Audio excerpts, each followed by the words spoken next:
It is Monday, the 6th of July, 2026, and a lot of crazy things happened over the weekend, and I might get into a bit of it.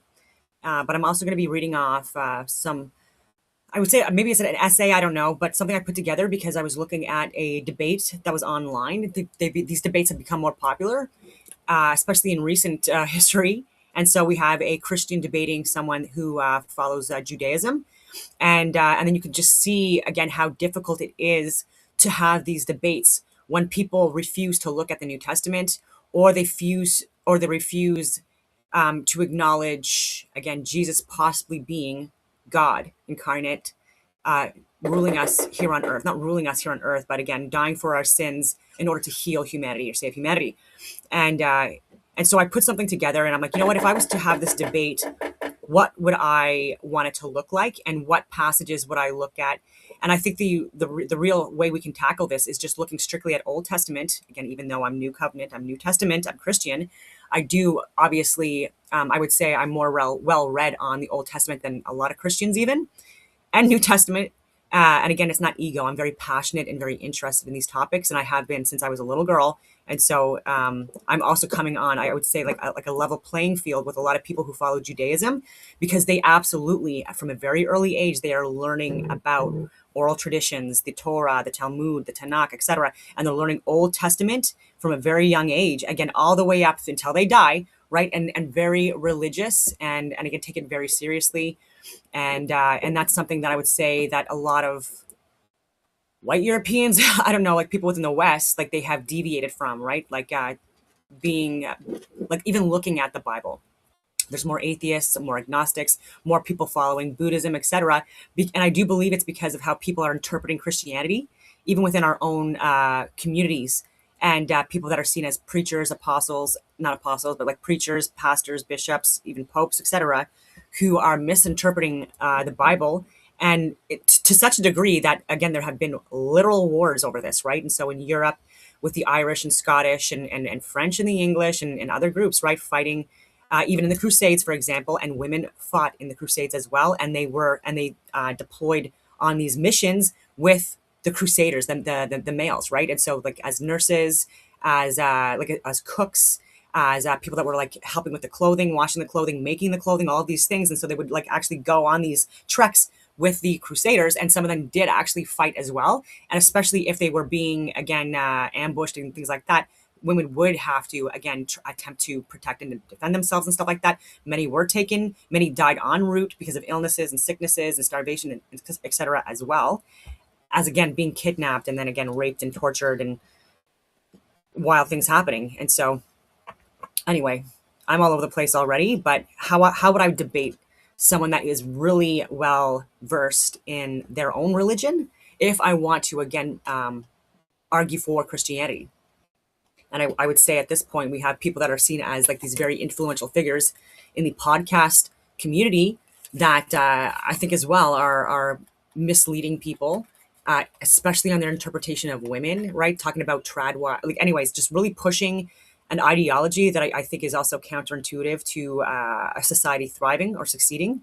And again, you can look throughout history, like with so many different examples of how when women are treated as equals and have the ability to have property rights, to divorce, to be educated, to vote, etc., where these are the periods where, again, um, academic institutions thrived. We had orphanages. We were helping the more vulnerable.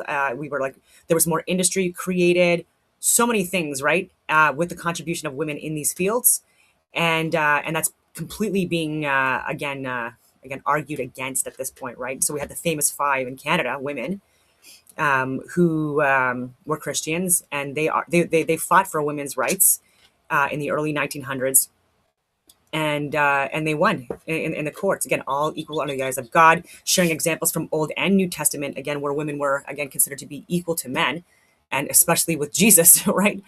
And so people saying that women can't be teachers or have religious positions, etc., that is completely anti-Christian and going against Jesus's teachings. And he even taught again apostles, etc., disciples that were women, and defended them with the choices they made. And again, like key military advisors, teachers of like even Apollos and rulers, and working within various industries, including the textile industry and agriculture, etc., and then giving wealth to, again, the more vulnerable, the needy, and then even towards Jesus and these missions that he was taking. These were funded heavily by people like Mary Magdalene. And again, you should be to be a virtuous woman in the Bible. If you look at Proverbs, it's to be educated, it's to be wise, all of these things, to be strong, and to be of service, all of these things, and to just not stay at home and be pregnant and then be subservient to a man. Like, that's not taught at all in the Bible. That's different religions. And I'll get into that. I was going to do a video on that. I might still today, but I do want to focus on this one, and I'll share the debate, and I'll share a good portion of it. And then I'll share what I put together if I was going to have these debates. But first, I'm going to look at Instagram and share some compelling information. Okay. So again, I don't agree with some things that Nick Fuentes says.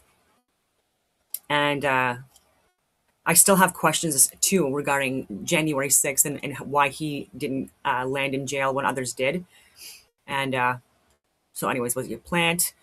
Was he given a plea deal for giving up a lot of information and giving up names and things like that? Who knows? But what he's sharing here is about Palantir, and it's about Tucker Carlson. And I do like his new channel, or what he's done with it rather, and the guests that he's had on more and more, and what he's talking about. So there's a lot I do agree with Tucker Carlson more than a lot of people. But I also have to look at that as like, well, this is also, again, could this possibly be by design, right? Because people do that as well, right? They want you to think that you have some kind of a hero that's going to save you and saying all the right things. And then as soon as that person is put in a position of power, that is where, again, it turns. So you have to be aware of that as well. And so these are things to consider. He's talking about Palantir right now. And deep CIA ties revealed. Again, I've done videos on this for literally years with the connection, the context, the time periods, etc., and what Palantir and the people that created it, what else they've been involved with. And so yeah, this is a good take. The condensed version. Palantir was funded by In-Q-Tel, which is a CIA venture capital arm. CIA was Palantir's only customer for 8 years. Yeah. Peter Thiel founded Palantir. That is where he gets all his money.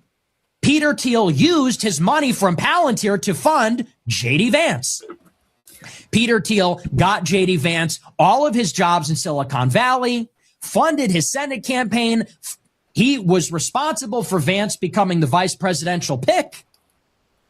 And Tucker is a huge Vance booster. Tucker boosted Vance when he was running for Senate. Tucker boosted Vance when he was in contention for the vice presidential nomination. In 2016, J.D. Vance voted for Evan McMullin, a CIA agent. Tucker's other best friend is Joe Kent, a CIA agent. Joe Kent was also funded by Peter Thiel. Tucker Carlson's nephew, Charles, worked. So even with Joe Kent, again, a lot of what he shares and what he's done, etc., heroic, legendary, incredible. So I'm not taking away from that at all. And again, I agree largely with what he shares. And again, I've been saying the same things for years. And by the way, it's not just us. There are countless people. And I'm going to say it's the absolute majority of people within the tier 1 units, or whatever you want to call it, the Five Eyes community, and people that I know and talk to that are either retired now or still serving, that they absolutely, this pisses them off. They know all of this stuff, right? And it's unfortunate that they're saying things like, even Sean Ryan was saying, like, oh yeah, I'm going to, to the Middle East to fight for Israel. You know what I mean? And they're pissed off about it, right? And so like a lot of guys do know the reality of the world. A lot of the guys I talk to, I can confirm they know what happened on 9/11. They know about USS Liberty. They know about the fucking moon landings, a lot of these guys as well. But they also know what happened, again, with post 9/11 and involvement in the Middle East. And again, who was involved in, again, the cover-ups, lying, all of these things. And it was highest levels of government, working, again, with foreign influence, absolutely disgusting. And then look back now with Russia, Ukraine, so much propaganda and lies that people like myself have called out as well. And again, I'm getting a lot of this information too from people, again, that are on the ground, right? Or have a lot of experience with this. And again, and it's just unfortunate because you can't unsee things, once you see them, and you can't undo pattern recognition once you achieve it, if that makes any sense. And so Joe Kent, Sean Ryan, and I can confirm that there are people, again, within the highest levels of government, but like not the highest levels of government, but like the tier one units, like the operator types, incredible human beings that they know. And they try to push this up to their chain of commands and stuff like that, but it goes nowhere. It goes absolutely fucking nowhere. And I've tried to have these conversations too with the highest levels of our, special forces, and refuse to have these conversations. Even people that I know personally and that I've worked with before, etc. And it's unfortunate because I've been trying to have these closed doors meetings now, still with my security clearances for like 6 years now. And again, sometimes some of the stuff I share is well received, and then other stuff, again, gaslit on. And let me see what else I wanted to talk about. Because Vance too, with like the group that he was involved with. Anyway, I'll roll this out first, and then I'll see if I can find what I'm looking for. And now it's for Palantir. Tucker Carlson's son, Buckley, works for J.D. Vance. Tucker Carlson's father, Dick, worked for the CIA. So very obviously, something is going on. This is a clique. Palantir is a creation of the CIA. Palantir was funded by In-Q-Tel, which is a CIA venture capital.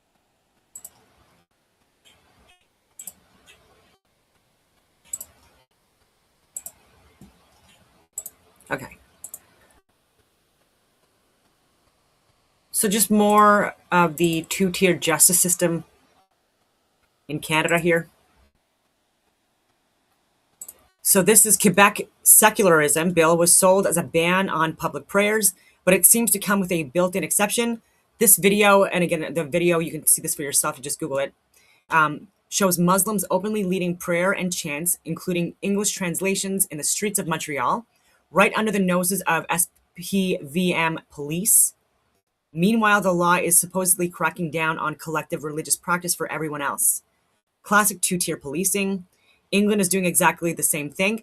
Mass Muslim prayers filling Trafalgar Square during Iftar, hosted, celebrated, and praised by the mayor and PM as diversity. Christian street preachers arrested for reading the Bible or even silent prayer near abortion clinic. There's even more, like even Christians like citing prayers at protests. They are the ones that are getting arrested.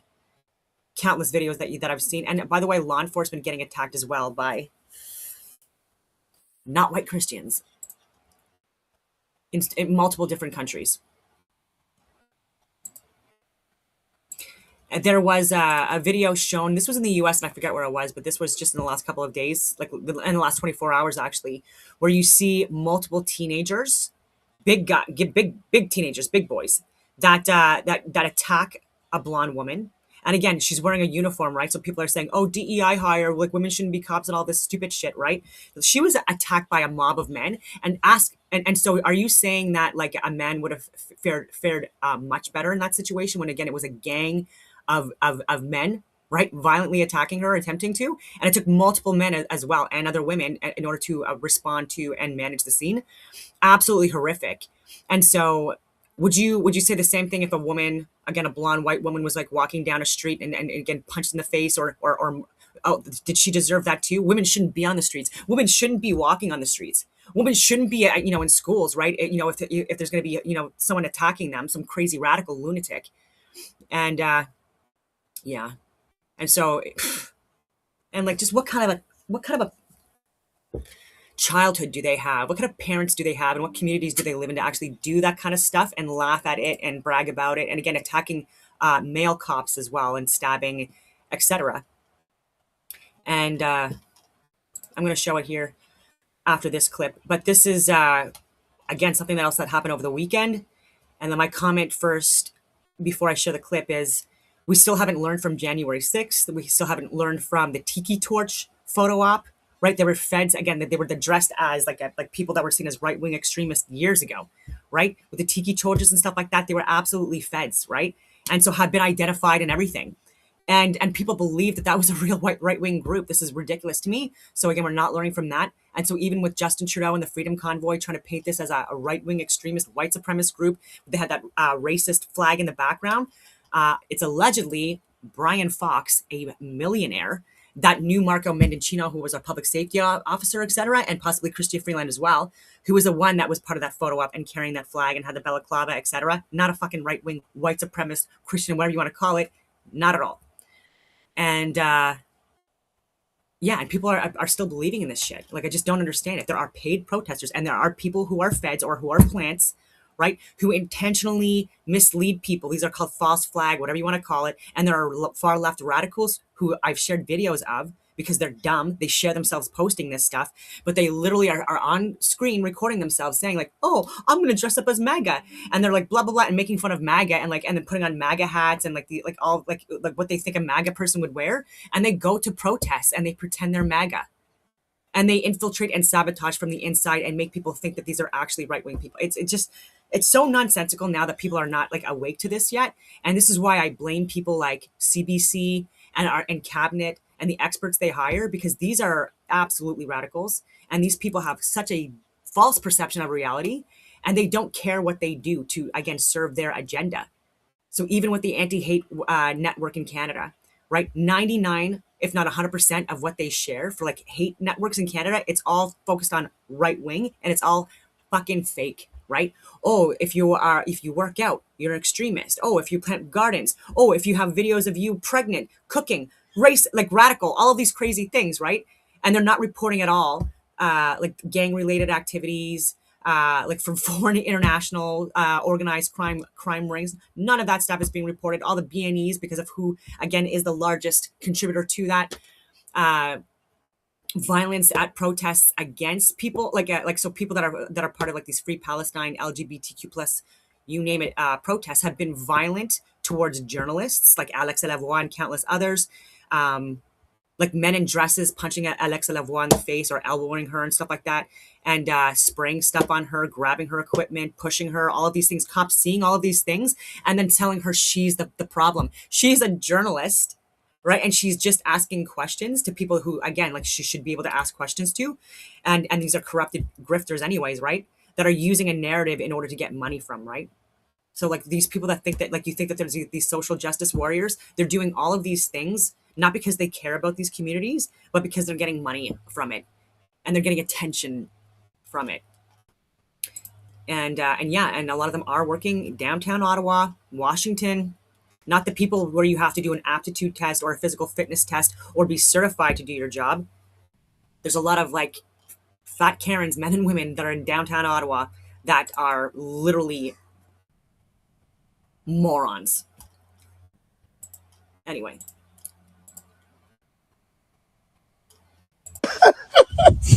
Oh, good morning. And dangerous. Good morning. Good morning.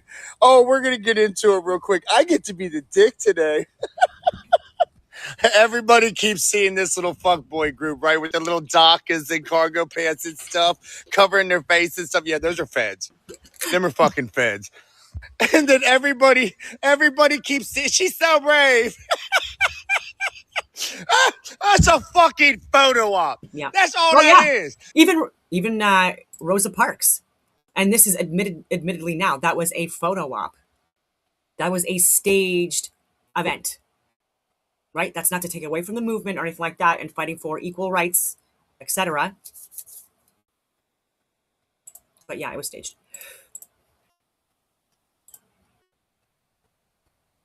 She's on a bus full of white supremacists and nothing happened to her. Ain't that crazy? You know why? Because they're fucking feds. And maybe not all, but some. How many times does the left have to get caught financing hate groups before you motherfuckers wake up and realize it's nothing more than liberal propaganda? That shit is put in place to cause division. Yep.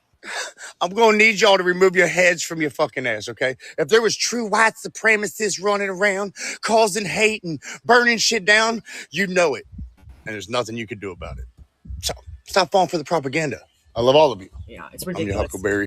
And then they latch on to this false flag narrative and they spread all this misinformation all over the friggin' media like they did.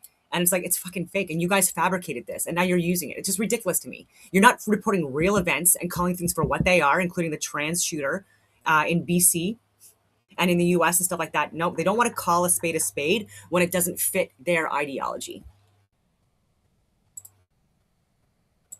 It's exhausting. Let me tell you about Deborah Sampson. Okay, so this is just a super cool story and I wanted to share it. Deborah Sampson. Let me tell you about Deborah Sampson. In 1760, Deborah Sampson's born. Deborah Sampson's one of 7 children, and she goes to work as a servant, does this whole 9 yards, right? But Deborah was a tall girl. She was a tomboy. She loved her country, too. She loved the idea of freedom and whatnot like that. 1775, we've got the Revolutionary War breaking out. Well, Deborah wants to join the military. Women couldn't join the military as soldiers, but she really wanted to fight. She was very patriotic. So what does Deborah Sampson do? In 1782, Deborah Sampson is 22 years old, cuts her hair off, dresses up like a man, and registers with the Continental Army and with George Washington's army as a guy named Robert Shirtliff. Well, because she's tall and confident and has worked in farms and stuff like that, they put her straight off into the 4th Massachusetts Light Infantry. You'd think to yourself, okay, she f***ed up. She decides she wants to go be an infantry person. R.I.P., right? Nay. They put her, or him, they put Robert as a scout. And she's really fucking good at it. She's collecting intel on British troops, and she's doing really good. She's starting to get like a reputation. They end up having a battle. Deborah takes 2 musket balls to her thighs during this charge, because back then, you know, even though they were militia, they were charging after him. The line of redcoats shoot at him. She doesn't want to get discovered as a woman. Limps her way to the back of camp near a wood line. She takes penknife and a needle and takes the knife, cuts her own flesh. They didn't have antiseptics back then. Cuts her leg open, uses a needle, digs in there, and takes the musket ball out. She goes to get the other musket ball out, cuts in there. It's too deep. She can't get it. It stays in there the rest of her life. She goes back to fighting. She ends up leading a raid after this and captures 15 Tories. She's got all this respect. She develops a massive reputation. Then in 1783, they're in Philadelphia. Typhus fever breaks out. She gets sick, falls unconscious. Doctor finds her. They take her to a doctor. He starts examining her. Guess what? Found out it's a woman. Doctor's trying to not tell anybody right now. Can't do it for long. Other doctors come in. Somebody finds it. She gets reported. She develops such a fucking bad reputation that she didn't get court-martialed. She didn't get thrown in jail. They gave her an honorable discharge. So cool. She ends up going and fighting for a pension. She got a military pension from the state of Massachusetts in like 1799. And in 1805, she received a full military pension with back pay. Amazing. The first woman ever to receive a military pension. Women wouldn't go on to fight in active combat again until the 1950s with the Korean War. Let me tell you about Deborah Sampson. In 1760, legally, as defined by, again, men, women weren't in wars, but they were nurses, they were medics, they were cooks. They were, again, working in industries, again, that supported the war in like warehouses and assembly lines and you name it. And then also working on their farms, raising their families, all of these things as well. Anyway, that was just a super cool story. Let me tell you about Deborah. Clowns. And yes, it is the exception, not the norm. But anyways, this was just funny. It says explaining Israel corruption to a MAGA is like explaining biology to a liberal, which is kind of funny. And I think there is a difference between a leftist and a liberal. And I am more liberal than I am, I would say, conservative, but like old school, like 90s version. And so it just like none of my like ideologies or like my beliefs or like what I think is important has changed. It's just that these parties have changed significantly, right? Where like even the Conservative Party, actually the PPC, right? Like people classify them as like the most right wing, and I voted PPC in 2021 because I did not like Aaron O'Toole or Scheer, whoever it was, both of them, and they were like and they were leftists, right? They were supporting the same agenda regarding COVID and lockdowns and mandates and vaccines and doing all the same shit that everyone else was doing, right? And it's like fuck these guys. And then again with immigration out of control, all of these things, they were not at all addressing these things. And it's like, okay, so like what the hell? So like I'm not a liberal and I'm not a conservative based on like these fucking clowns and their platforms and what they're pushing and the policies they want to put in place and all these things. And I'm like Maxime Bernier, like with what he's discussing, concerns that he was addressing. Like again, he was very on point. And so I voted PPC. But again, they were at that time like what a liberal was. I don't know. I hope I'm making sense, but things have changed, even in academia. So Michaela, I think her name is, but Michaela Peterson, Jordan Peterson's daughter. I just saw a video that she had posted. She's doing a podcast with her father. And say what you want to say about him. Like, I do think he's very smart and he's done a lot of good for Canada and the West. And so and so I cannot take away from that. And I do have his books. And again, I still look at his content. And she was complaining anyways about how like she did not enjoy university. And I will say that my second iteration of university, I did not like either. It was a fucking horrendous time. And it was during COVID as well. And because I wasn't vaccinated, I couldn't even go and enter the campus, even though I was paying for it. And it was frustrating because I was giving good information or trying to get good information to people within academia, professors, etc. That again, it was a complete woke ideology. It was completely pseudoscience, and I was going for a science degree. And I'm like, what the hell? Like, I understand this kind of like in the arts and stuff like that, but like this is science, right? Like this. What are you talking about, right? So even the narrative of like the trans stuff and like how women can be men, all of these things. This was pushed during COVID at Carleton University and Ottawa University and Toronto and Vancouver universities. And it's like, it's absolutely mind blowing, right? And so they're not even giving us a chance to have these conversations in person. I called, I emailed, very respectful. And it was very frustrating because I was gaslit. I was ignored, and like, it was just ridiculous. And it's like I'm actually giving you legit information, fact-based, peer-reviewed, properly peer-reviewed, by the way. And you don't even want to look at it. Okay. And so she was dealing with the same things where she had professors that were blatantly saying that like the most ridiculous things. And then she's like, okay, like, why would I spend 40 minutes driving to school to listen to this friggin' wingnut, right? Like teach ridiculousness that I'm not learning from. And in fact, it's like a lot of misleading information. Like, why would I waste my time? And that's exactly how I felt too a lot. It was so frustrating. I'm like, why am I wasting my time looking at all these fucking videos, and it's all timed and they log and track like all the videos and everything that you do as part of the curriculum at Carleton University. And it's like, so you have to fucking go through it. And I'm just like making fun of this to my friends, like on Signal and stuff like that. I'm like, look what they're teaching. And this is what they want the right answer to be. And I'm like, and I know it. And that's not even the right answer. And I'm like, but I have to fucking put this as the right answer, even though it's not, because anyways, oh my God. And they're like, I don't know what to tell you. Quit. And I'm like, well, okay. And yeah, it's not fun. That's like when you can't even have open debate or discussion, even though like you'd have really credible information that is actually correct information. And so what do you do with that? And they get paid so much money too. It's ridiculous. And people that are not Canadian as well, which frustrates me. Like, you're teaching at these academic institutions, you're teaching pseudoscience and propaganda and a woke ideology, even about climate change and all this bullshit, carbon. Oh my God. And I'm like, you're not even fucking Canadian. And are you doing this on purpose to sabotage academia from the inside out so that we become retarded or misinformed? Or do you actually believe in this stuff? Because I'm like, I can't believe you in academia as a scientific person with this degree, with your resume. I'm like, I can't believe that you are teaching this. Like, even with linguistics, right? And introducing pronouns and stuff like that into like language. It's supposed to be simple. Keep it simple, stupid. So that's where I'm at. And, there's multiple people that are talking about this, how they tried to share information with academia and it's shut down by leftist radical Karens. Men and women, by the way, so it's not just women. Okay, so is this the one? No. Okay, so this might be a little bit of a frustrating interview for people. But again, this is a good start. And this guy's, I followed his channel for a little while now. And it's called So Be It. Again, I just recently came upon this. And he debates people all over the world. But I think he might be in Jerusalem here. And which, again, a holy site for Christians. And yeah, we've gotten really kicked out of the Middle East, especially Israel and Palestine and West Bank. Anyway.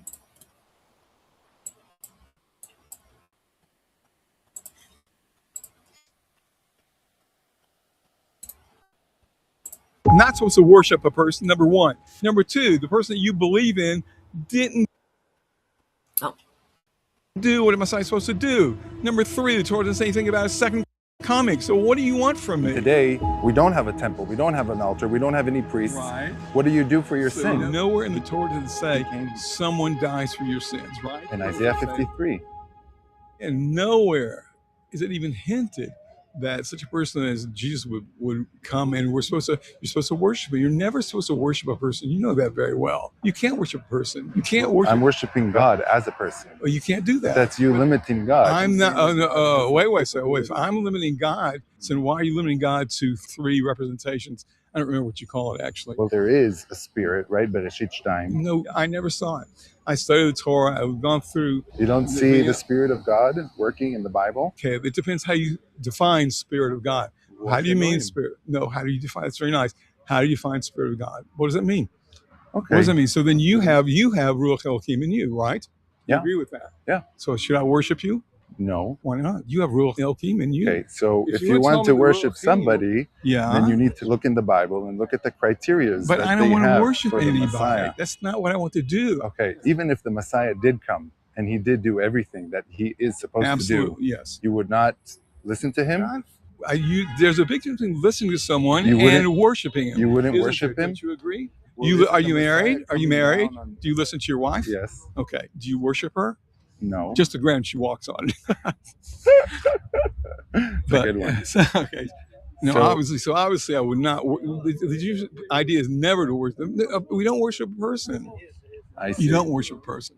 This I'm is good. sorry. And I don't too. I worship God manifesting himself as a man. And as you see the New Testament and his How do you story. know that? Well, again. Wait, did you it's- just say the New Testament? Yeah. Okay, so obviously you can't bring a Jew a proof from the New Testament. No, Just like I no. expect you to bring a proof You're right. from Bhagavad Gita You're or something like that. 100%. Let's Right. only talk Old Testament. Okay, fine. So within the Old Testament, we do see that the Messiah has divine attributes. Divine attributes? Yes. Like what? Like he is everlasting Father, Prince No. of Peace. Where do you see That's that? in Isaiah 9. Okay, I want to say something. Uh, There's no Prince of Peace, okay? All these things are silly. Okay. Wait, this is the Bible, though. I just want to read this to you 1 second.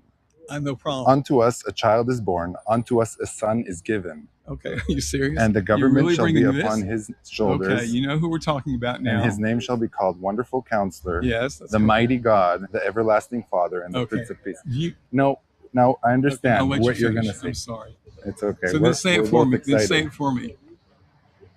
We see a lot of incidences in the Bible where there's this figure. Okay, now we can take the context, but we do have a figure who is God. Even Abraham, right? The people who came to the tent, who ate with him, Yes. and he was Malachim, God. Yes. No. Wait, who's Yud the Hey he? I'm Vav sorry. Hey. Who's the he was God? Who's the he in that? One of the people that One was of the- eating with him. Excuse me. You're aware of the fact that all through Tanakh, that Malachim are called angel. Excuse me. Let me correct myself. That Malachim are called Elohim. You see that Angels are multiple times. They're not. I didn't say angels are God. I said angels can be described by the name of God. Now, for example, let me give you a different way of looking at it. You mentioned the name Yud Kei Vav Kei. Yud Kei Vav Kei. There are many different names in the Torah. Okay, Yeah. many different names. If you want me to go off the top of my head, I'd rather not do this. There's a what's that? Yud Kei Vav Kei, Kel Elyon, Adonai. There's a place, even I think I'm not sure if it's either Yerushalayim or the base of the Midrash. It's called God. So what?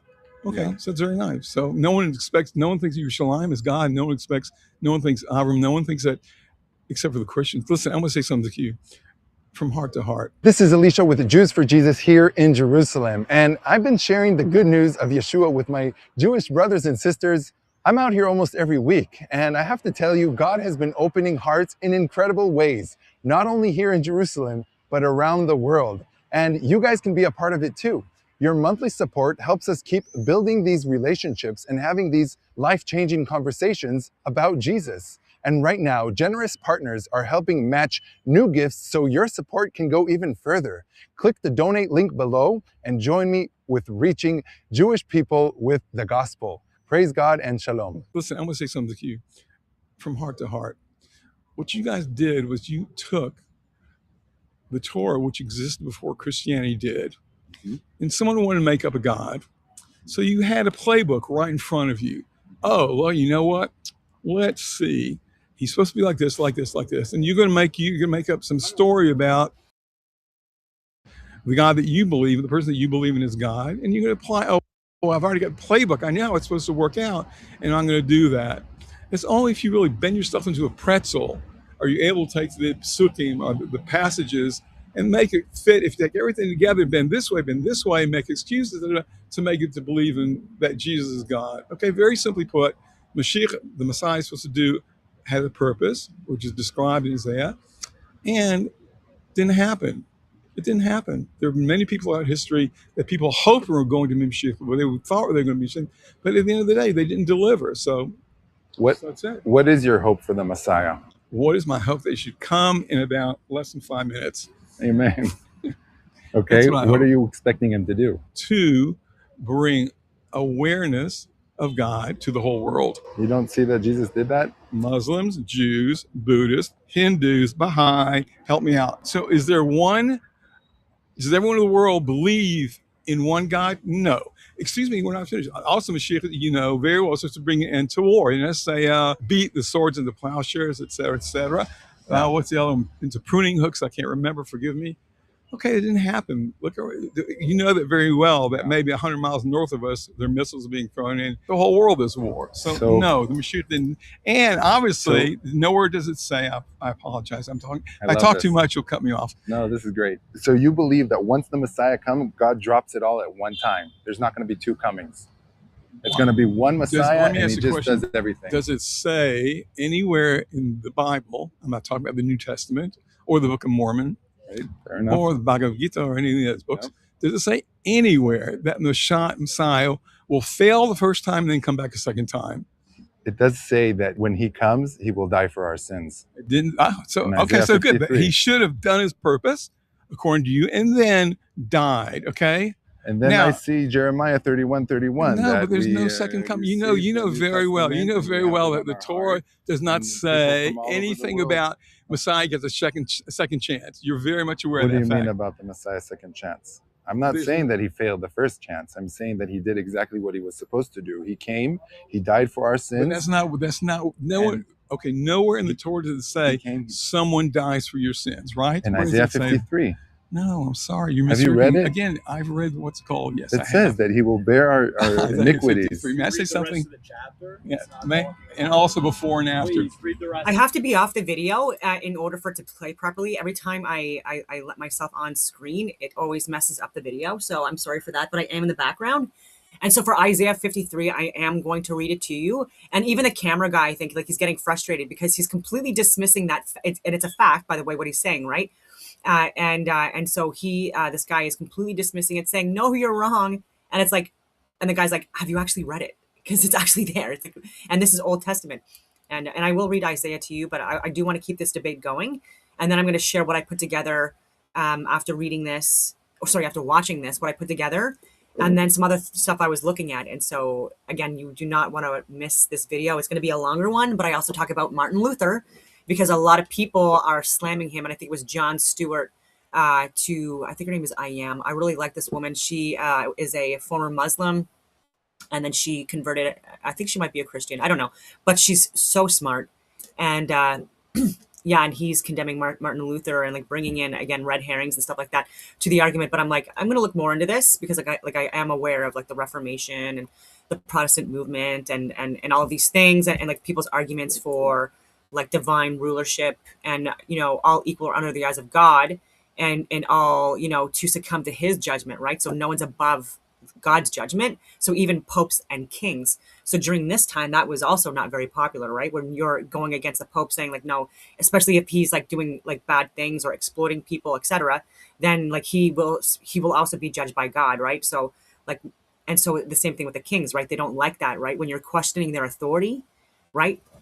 If they're not good people, they're going to, again, do what they're going to murder you, excommunicate you, create wars, all of these things. And they literally did that throughout European history and throughout the world. And so I will talk about that because that is a good thing to unpack, and how he was a huge advocate for Jews or Judaism in his early career. and how he did a complete 180 before he died. It's actually, again, at the very least, it's very interesting. It's a very interesting story. May I just, wait. I just want to say. All right, we got some Orthodox Can I say one thing to the standing here camera? as well. One thing to the camera. Hi, camera. The only thing I want to say very briefly is that there's this idea that the Jews are hiding Isaiah 53, okay, which is the funniest thing in the world. I invite anyone. Wait 1 second. Wait 1 second. I invite anyone to go into any synagogue. It's got a normal library. You will find Isaiah 53 right after Isaiah 52 and right before Isaiah 54. It's right there. You don't Where have it's supposed to be. It's not hidden. It's not hidden. No one's hiding anything, etc., etc. Nice. I'm happy you shared that with us. So what I've become personally is a better person, and I've seen how this figure, Jesus, has taught me, and with his spirit, I see how I'm supposed to live my life and how I'm supposed to do things. Derech eretz kidma laTorah, and that's exactly what Jesus shows us. That is how we talk to one another, how we treat the poor, like you did so nicely over and that here. exactly is what the prophets criticized Israel about. They criticized Israel for that very reason, that we weren't keeping all the Torah. We were keeping some, but not all. Some of that, to which you refer, as in treating other people nicer than we should. Okay, you're right. I'm a human being. I'm guilty of it. I'm also guilty of not apologizing to people who I should have apologized to, et cetera, et cetera. Totally guilty. Do I think that I'm going to spend, well, actually, I will probably spend some time in a place that might be warmer than Miami or the equator. I might spend some time, but God willing, I will not spend much time there. My soul will go up.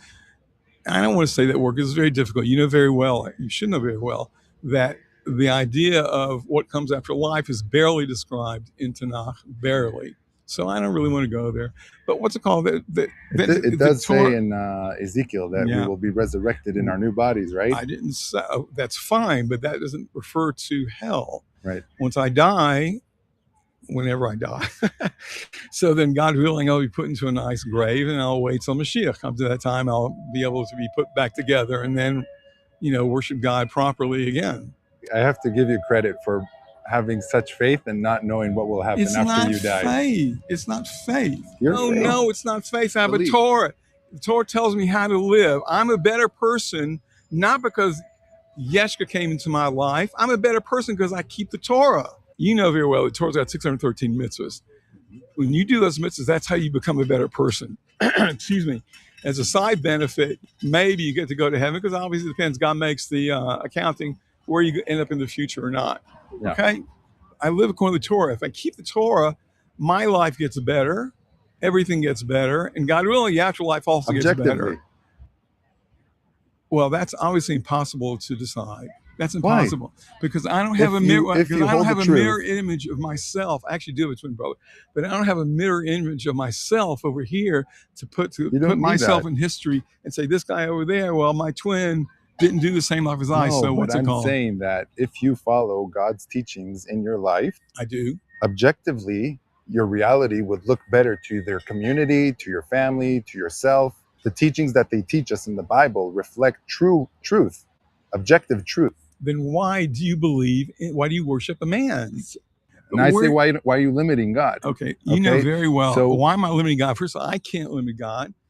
God can do whatever he wants to do. Can he become a man and show us the way? I'll have to answer that question as a yes. Because just the same question. If God's all powerful, can he create? You remember the sixth grade thing you used to do in sixth grade? The rock. Can God create the immovable object and the irresistible force? Right. That's a seventh grade argument that people have. Okay, we move beyond that, hopefully. So when you say you're worshiping a man, I'm not. I'm worshiping God. Have you read the New Testament? Have you seen No, I have not. The story of Jesus and what he's done? What? I don't care. Why would I care? Because you can't stay indifferent when you. Oh, yes, I can. Let me give you an example. Let's say you got.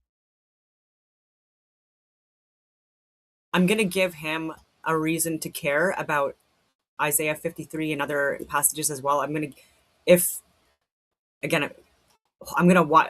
to the whole thing. I don't want to interrupt this, but there's so many parts that I want to already start debating. You've got 4,000 Orthodox rabbis standing over here, and if you'll allow me, we'll pretend you're Jesus, okay, for a moment. and I give you a coin, a perfectly balanced coin, no, a die, okay? And you say, Jesus, okay, I want a 6. You roll it 6.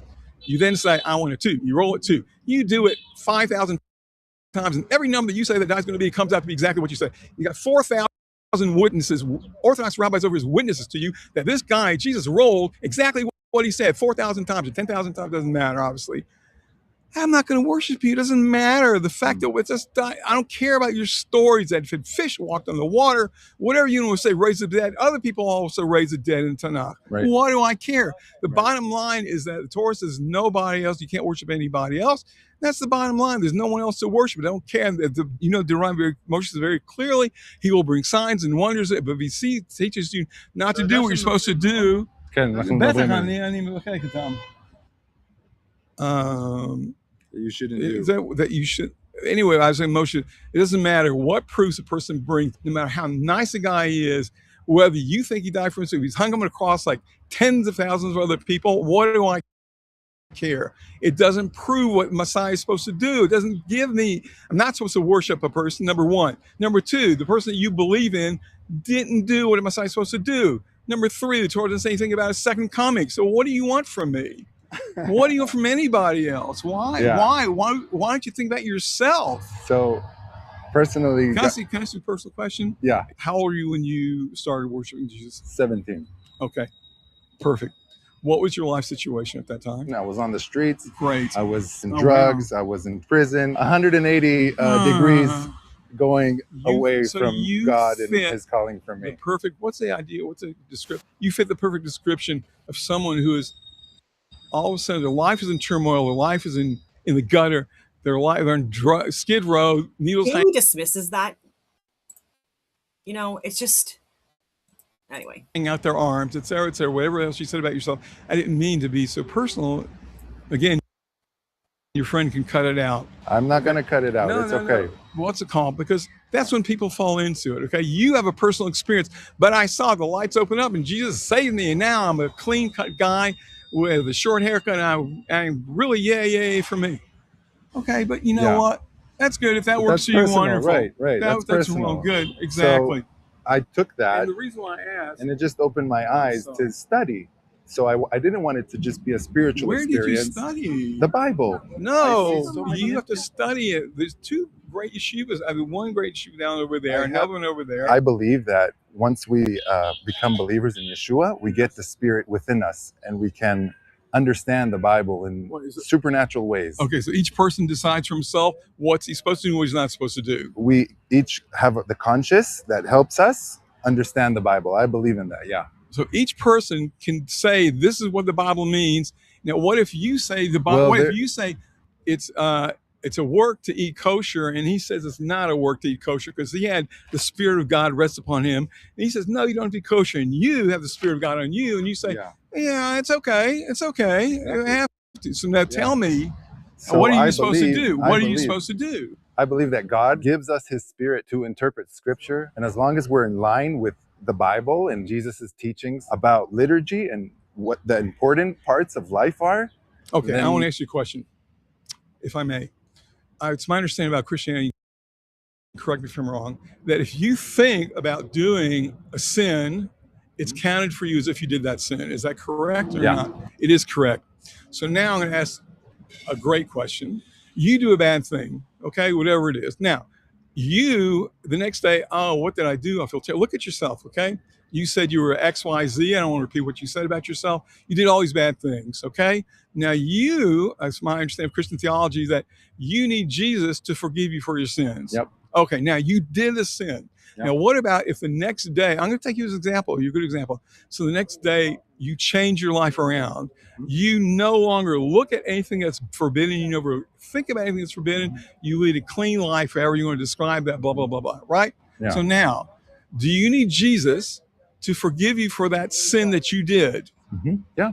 Why? Because I need to be clean before God. Why did we need the whole sacrificial system? Number one, you could bring sacrifices at Thanksgiving. Mm-hmm. A woman could bring sacrifices on Thanksgiving for after giving birth. Men could bring sacrifices if you took a pledge to be what's called a nazir, which is someone who doesn't cut his hair or drink wine for 30 days.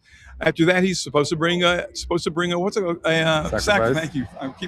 I'm trying to speak English, and the Hebrew word keeps jumping in my mind. So what's it called? So then there are many, many, many reasons. The sacrifices that we talk about, and basically you talk about, that were brought in those times were brought for inadvertent sin.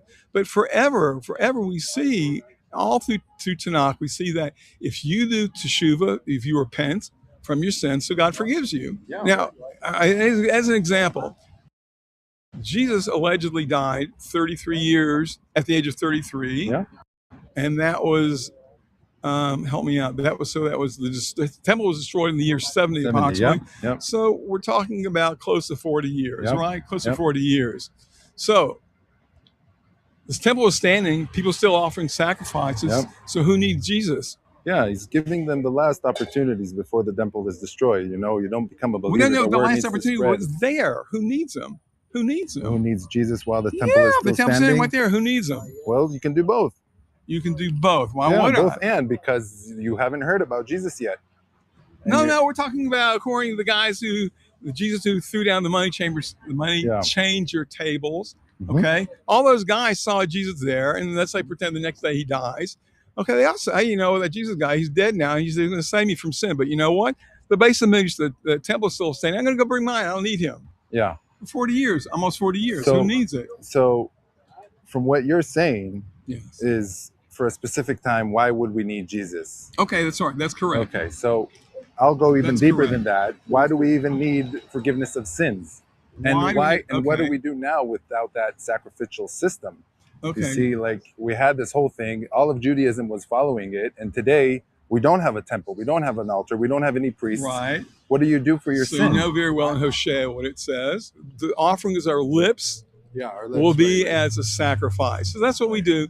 Our prayers to a God, our belief in God is good enough. We don't need an external force to save us. Why have the whole sacrificial symbol anyhow? If God can just give us the lips and that's all I need, then why have that in the first place? I'll answer you hopefully. If I don't answer you, because I like to do a round, let me answer this question. Everyone knows that in almost every culture in the world, everyone knows murder is bad. So why, if this goes against the atheist argument, which you're not, but if mankind knows intrinsically that's wrong to murder, wrong to steal, wrong to jaywalk, okay? Right. So all these things. So then why did God give us the commandments? Why is God giving the 10 commandments? Why does God say to you, honor your father and your mother? Why does God say to you, we're going to skip the first two about worshiping God, okay? Why is he, don't worry, don't steal, don't feel jealousy with it. Why do you give us those? Why? The answer is because, yes, everyone knows these things are normative. They're normal. They make sense. God give us all these commandments as an opportunity to earn reward, to gain favor with God, okay? The same thing, I can't believe I'm doing this, I'm back on track, the sacrifices. God gave us another opportunity, just like God gives us an opportunity to put on tefillin is an opportunity, God gives us an opportunity to pray to him. Also, all the sacrifices, that most of them were not for sin. They gave us Okay, it's almost over. I played the whole thing out. And again, there's just so many things that I've shared before. So take a look at my videos regarding Christianity versus Judaism, all of these things that I talk about, even Zionism versus Judaism. And again, there's parallels as well, obviously.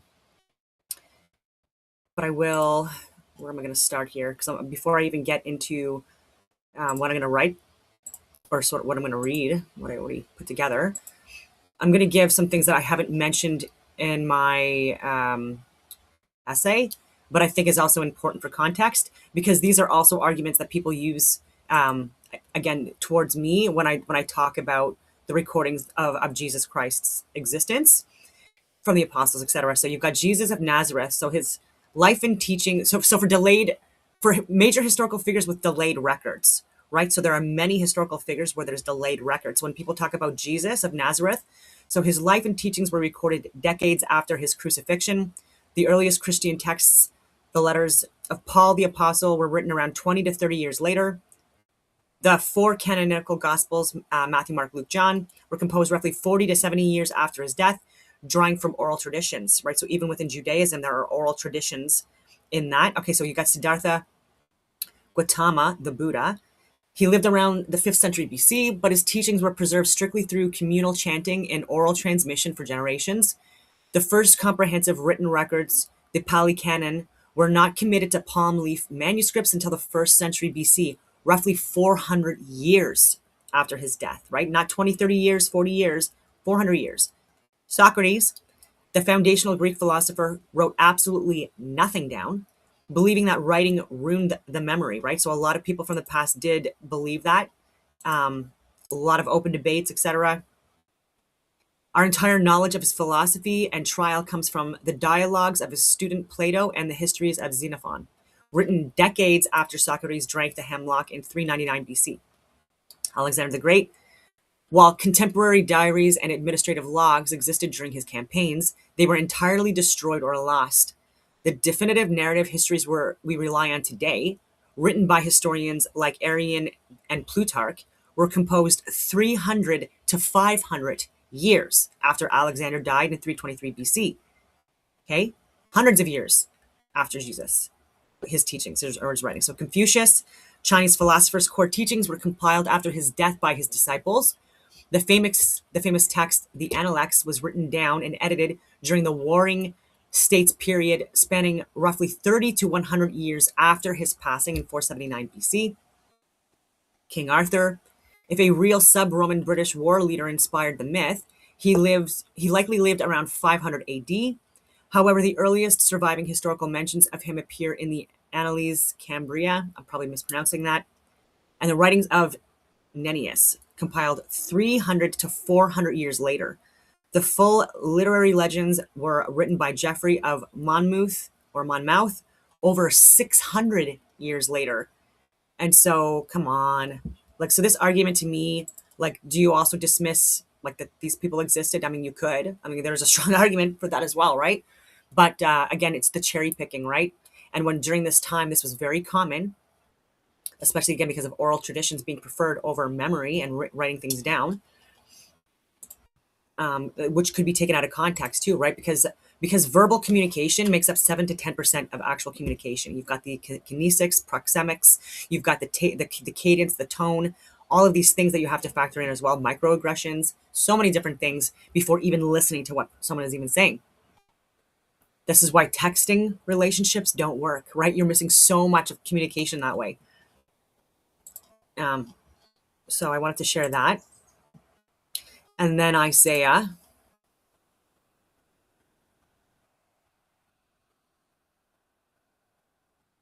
Well, do Isaiah? Yeah, I'll do Isaiah first, actually, because there's another thing I want to share as well. No, this one. Okay.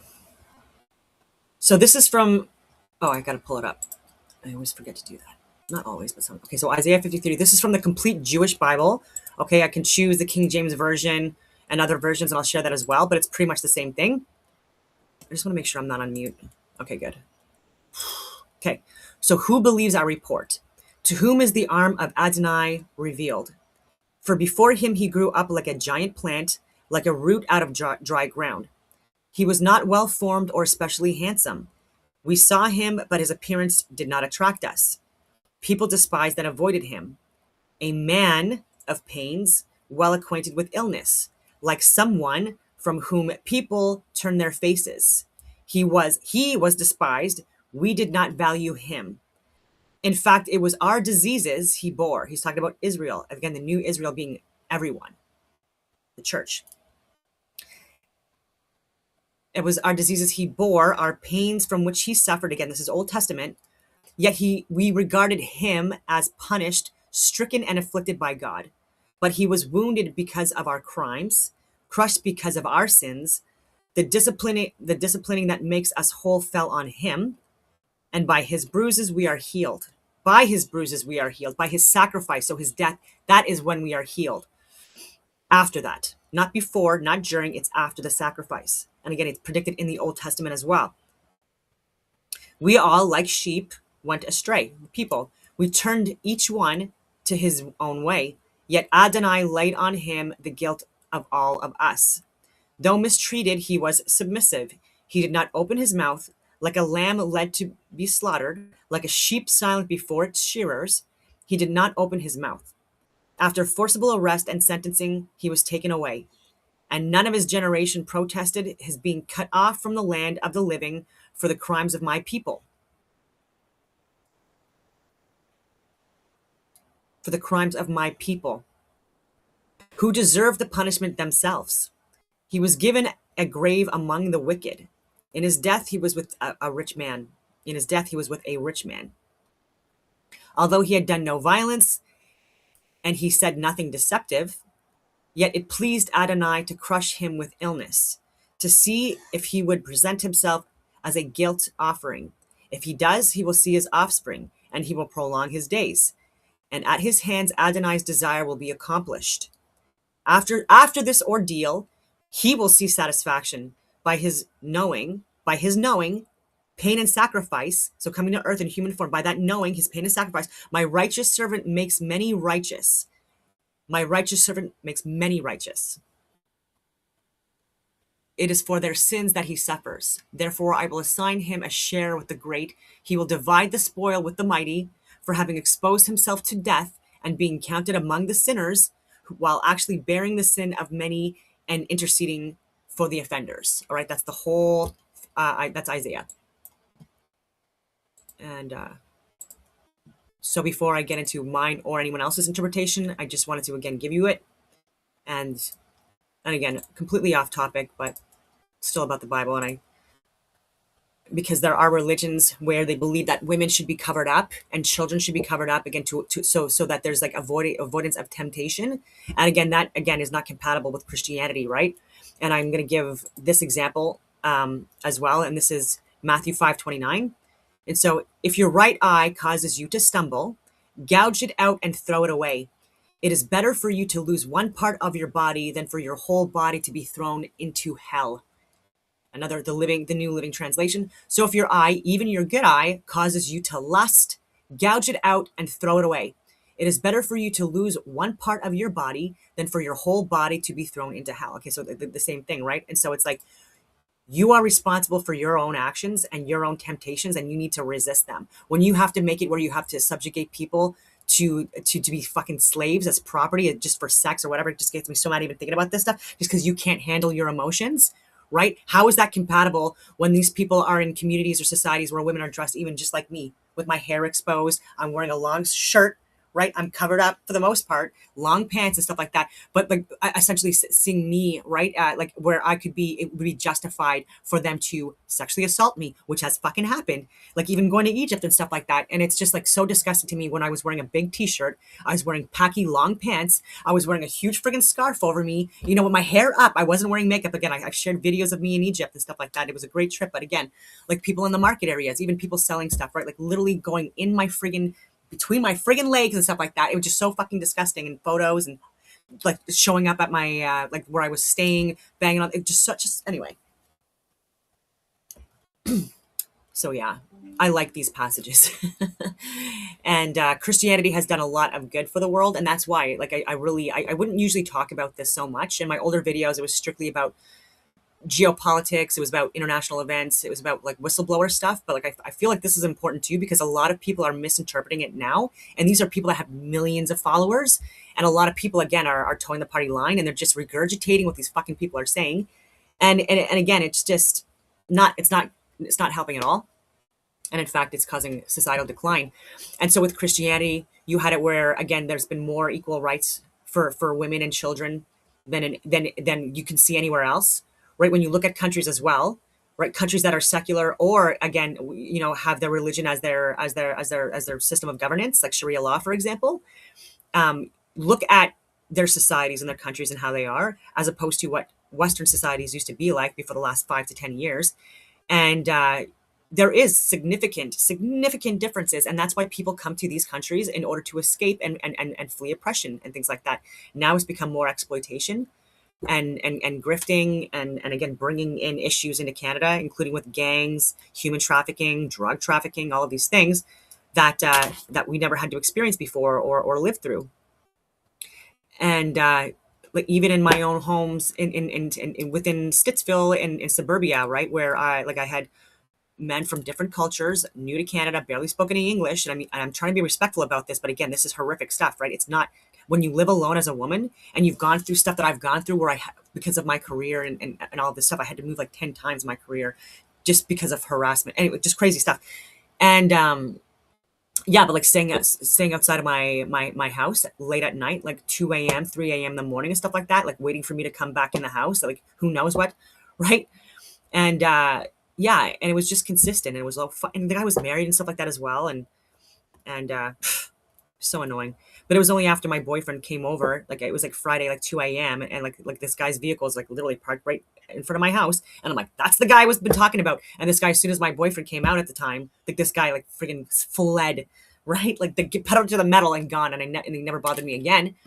But yeah, it took a man, and I'm open to admit that, right? But like that's crazy that this is happening in Canada. So if this is happening to me in my 30s and 40s, I can only imagine what's happening again to teenagers, to girls in their 20s here. Stuff that I experienced during my travels, but that I didn't really experience so much. Well, but in Canada. But anyway, yes.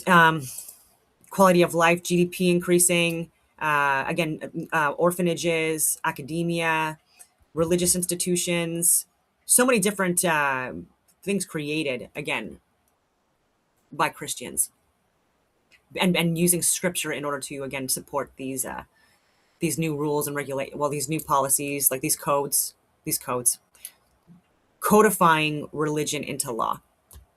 And so with Jesus Christ as well, the ceremonies, the human sacrifices, the animal sacrifices, the dietary restrictions, the things like that, like the laws of the time that they were saying were like judicial civil laws, they were completely, again, abolished under the New Testament, right? And so New Covenant, and again, it was based on the 10 Commandments, right? So moral laws, and those were codified into our laws, like canon law, Magna Carta, Constitution, Declaration of Independence, all of these things was based on, again, like the Christian Bible, even with the breakdown of government, right, into the different branches and witnesses and all of these things. And yeah, codified into law, like thou shalt not lie, cheat, steal, etc. 10 Commandments, right? And so all these bullshit other rules and laws that people had at the time to exploit people, Jesus spoke against that, right? And many other people throughout history after that did speak against that as well. And also, like, again, like people who were false, like rulers, not false, but people who were criminals and exploiting people and harming people and killing people and all these things. And again, these were people that were not above God's judgment, right? So people that were like the more Presbyterian types or the reformist types, etc. They're the ones that we're talking about branching off away from people that, again, followed the Pope as like a religious leader that was above all human rules, and the same thing for kings, right? We were all on equal playing field with our judgment by God. And so even things like circumcision as well, right? This is something that under Jesus Christ, he was saying that this is circumcision of the heart, not physical circumcision. So even with like female genital mutilation as well, like, again, these are all disgusting practices. And again, it subjugates women, and again, so that they can't even achieve an orgasm or anything like that, a means of control by men. And this is why I also firmly believe that women should be, again, in leadership positions as well, again, based on merit. And it's because we are more apt to, again, fight for the rights of women and children and the more vulnerable and the oppressed. And it's just by virtue of being a woman for the most part. Men are more focused on the mission, more focused on things and objectives, and women are more concerned about human life. We care about people more, right? Which is also very important. People think that this is some kind of a negative thing. It's absolutely not, right? And we absolutely do consider intent more as well when we're making judgments and stuff. But again, there are people, again, there's a two-tiered justice system in Canada, so with men and women, and even people like Barbara Ball are calling it out. Conservative candidate out of Nepean. She was running against Carney. Yeah, and that was rigged. Okay, I'm rambling. I was talking about J.D. Vance and Palantir and things like that, but I also wanted to talk about something else I wanted to add. So the right-wing book, Dawn's Early Light, Taking Back Washington to Save America by Kevin Roberts. I've done this video. It's been a few years though, so I'm just going to remind people. The president of the conservative think tank, the Heritage Foundation, and again, Mark Levin and others like that are also part of the Heritage Foundation, or they were, and Project Esther. And again, this is propaganda, and it's, I would call it, I don't know what you'd call it, Netanyahu propaganda. Mark Levin propaganda. And again, it's not America first, it's Israel first. And so J.D. Vance wrote a prominent, highly publicized foreword to the book, right? So again, I've said this before, but if you're new to the channel, welcome. And yeah, so key facts about the book: the author, written by Dr. Kevin Roberts, also the main architect behind Project 2025. I've also talked about this before. Controversial governing blueprint for a conservative administration. In the introduction, Vance praises Roberts' radical conservative vision, focuses heavily on a shared Christian view of culture and economics, and describes the book's ideas as an essential weapon for the future. And again, it's not even Christian. Again, this is Judeo-Christian at best. And again, that's an oxymoron in itself. Publication delay, but anyway, still published. And so I did want to talk about that again. And such a long video before I even get to what I wrote. But because I talked about Martin Luther. Actually, no, I'll show this after. Okay, I will start reading now.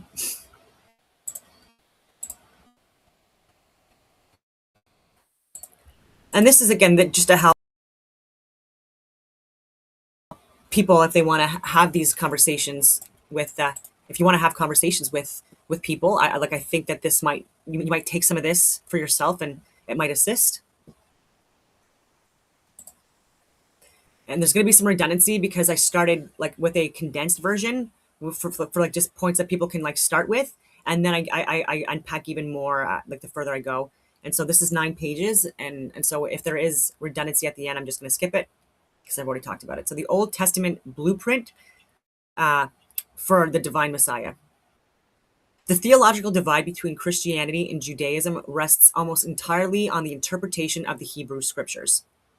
To engage meaningfully in this discourse, it is necessary to examine the precise Old Testament prophecies, so not new, Old Testament prophecies, understand the traditional Judaic dismissals of these texts, and articulate the rigorous Christian rebuttals. What follows is a formal examination of the central arguments regarding the nature, timeline, and purpose of the Messiah, relying strictly on the Old Testament. Because again, they don't even look at the New Testament. The nature of the Messiah, incarnation versus human king. The Christian argument, and you heard a bit of it in the debate, so the divine incarnation. Christian theology asserts that the Old Testament explicitly predicts the Messiah will be God himself in human form. This is anchored in prophetic declarations that assign attributes of the Almighty to a mortal figure, right? We're not just getting this out of our asses, right? For us, a child is born, to us a son is given, and the government will be on his shoulders. And he will be called Wonderful Counselor, Mighty God, Everlasting Father, Prince of Peace. And that's Isaiah 9:6. And again, they did discuss this, so I'm going to further unpack that, how I would discuss it. So furthermore, the origins of this ruler are described as eternal, a trait belonging exclusively to God. So the origins of this ruler are described as eternal, a trait belonging exclusively to God, not a human. So, but anyway, so we'll get to that. But you, Bethlehem, Ephrathah, anyway, though you are small among the clans of Judah, out of you will come for me one who will be ruler over Israel, whose origins are from old, from ancient times. Whose origins are from old, from ancient times. Micah 5:2. And again, even with David and that bloodline and Jesus being connected to that as well, again, that's reaffirming prophecy, but I'll get into this. So the Judaic dismissal, so strict monotheism and theophoric names. Followers of Judaism wholly reject the concept of an incarnate God, pointing to verses such as Numbers 23:19. God is not a human being that he should lie, or a mortal that he should change his mind. Okay, and we even said that Jesus did not lie, by the way, as well. Anyway, so regarding Isaiah 9:6, Judaic scholars argue that assigning the title Mighty God, El Gibor, to a child is merely a Hebrew naming convention. And that guy did start saying that it's a naming convention. So they point to theophoric names that embed the names of God to honor him rather than to describe the person. For example, because they talk about this, Daniel means God is my judge. When you want to further expand that, that's what they're saying. When we talk about mighty God, Prince of Peace, etc., they're like, oh no, that's like they named a lot of people. Like, well, no. So Daniel means God is my judge. It doesn't mean mighty God. And Elijah means God. My God is Yahweh. So my God is Yahweh. That's Elijah. So therefore, Judaism argues that the child in Isaiah is simply bearing a name that honors God's greatness, not declaring that the child is God. Sorry, I went too far back here. So the Christian rebuttal, titles of essence, not mere monikers. So the Christian rebuttal distinguishes between a standard theophoric name and a declarative title of essence. A name like Daniel, God is my judge, is a sentence describing an action of God. In contrast, the sequence in Isaiah 9:6 assigns a multifaceted operational title directly to the child's character and rule. He is not merely pointing to the mighty God, he is tasked with bearing the weight of government upon his shoulders as the everlasting Father. To reinforce this, the Christians point to Jeremiah 23:5-6, which speaks of a righteous branch of David. And I already alluded to it, but I get too ahead of myself sometimes. And so this is the name by which he will be called, the Lord our righteous Savior, Yahweh Sidkenu. In this text, the inutterable, most holy name of God, Yahweh, is applied directly to the promised king. This transcends naming conventions. It is an ontological statement equating the Messiah with the Creator. Limiting God's ability to humble himself and take on physical form imposes a finite boundary on an infinite, omnipotent being. And that's what the Christian was trying to say as well, where like you are the one that's placing limitations on God, when even in the Old Testament, they are describing, that this is going to happen, right? This is what he's going to do. The immutable timeline, the fall of the Second Temple. Yeah, and so like maybe I can give an example of like maybe like a bridal party maybe, and so it's where like let's say they're given sashes. This might be a terrible example. Again, I'm just coming up with this out of my ass right now. But if you have like a bridal shower, you have the bride, and she's gonna have a sash that says bride, right? And then everyone else is gonna be like the bridesmaid or the maid of honor or the bride's mother or whatever. But you've got the bride, like she is the bride, right? And everyone else, again, when they have other names. But again, it's describing their relationship with God or the bride. I could have probably used a stronger one, but again, I've been up since 4 a.m. and I'm a little tired. Anyway, so the fall of the Second Temple, right? Because they talked about that as well. So, and I have as well the immutable timeline, the Christian argument, a chronological deadline. The Old Testament does not allow for an indefinite waiting period for the Messiah. I'm going to reiterate that. The Old Testament does not allow for an indefinite waiting period for the Messiah. The prophet Daniel was given a strict, unbreakable timeline dictating that the Messiah must arrive and be killed before the destruction of the Second Temple, which historically occurred in 70 AD. Which that Judaic, I think he was a scholar, but like again, he mentioned that as well, and he dismissed it. It's very important because, again, Old Testament predictions. After the 62 sevens, the anointed one will be put to death and will have nothing. The people of the ruler who will come will destroy the city and the sanctuary. Daniel 9:26. The chronological sequence is absolute. The anointed one, the Messiah, is executed, and subsequently Jerusalem and the temple are destroyed after that. Okay, so the Judaic dismissal, reinterpreting the anointed one. Okay, so this is what many people say. So Judaic scholars often dismiss this timeline by arguing that the term anointed one, Mashiach, in Daniel 9 does not refer to the ultimate messianic savior. In ancient Israel, kings and high priests were also anointed. Therefore, Judaism frequently interprets the anointed one who is cut off as a reference to a historical figure of that era, such as the high priest Onias III or the Jewish king Agrippa II. Consequently, they maintain that the ultimate messianic timeline remains open, right? That's what they say. The Christian rebuttal, the scope of the prophecy. The Christian rebuttal directs attention to the preceding verses to establish the scope of Daniel's vision. Daniel 9:24 outlines the purpose of this prophetic timeline: to finish transgression, to put an end to sin, to atone for wickedness, to bring in everlasting righteousness, to seal up vision and prophecy, and to anoint the most holy place. No mortal high priest or regional king accomplished the cessation of sin or brought in everlasting righteousness. Only the ultimate messianic figure fits this cosmic scale of these requirements. Because the temple was completely leveled by the Romans in 70 AD, the historical window permanently closed. The Messiah must have accomplished his atoning work prior to that destruction. And then it's up to us to heal, and they're going to follow his teachings in order, again, to heal, to have world. And so the anatomy of sacrifice, atonement preceding utopia. The Christian argument, and again, I further unpack this. So if you think I'm missing things, I'm gonna mention it later on. So the Christian argument, the necessity of death for healing. A primary expectation in Judaism is that the Messiah will instantly usher in a utopian era of global peace or international peace. I don't even like the word global anymore, but Christians argue that the Old Testament dictates a specific sequence. Ultimate suffering and substitutionary death must precede international restoration. He was despised and rejected by mankind, a man of suffering and familiar with pain. But he was pierced for our transgressions, He was crushed for our iniquities.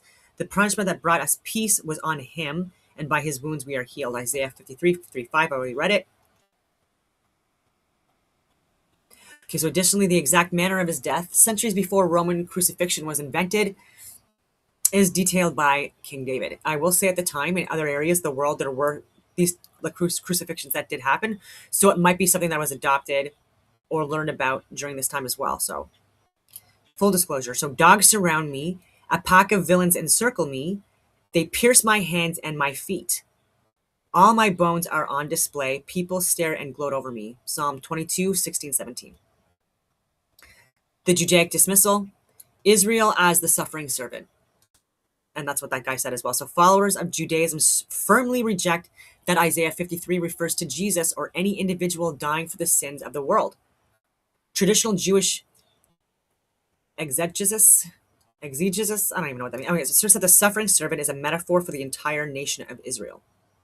In this view, the Jewish people have historically suffered exile, persecution, and death at the hands of the Gentile nations, bearing the world's hostility, but will ultimately be vindicated by God. So you're seeing what's going on now. There are people in Israel now, and by the way, even secular people, that are saying that the reason why they're so hated by people around the world is because, again, this is biblical prophecy, and this means that Jesus is coming to earth, and he's gonna save them and protect them from the world, and we'll all be judged, and we'll all be serving people of Israel that are born there, or followers of Judaism. I don't know, but anyways, Israel is the people of the world, whether you are Jew or Gentile, etc.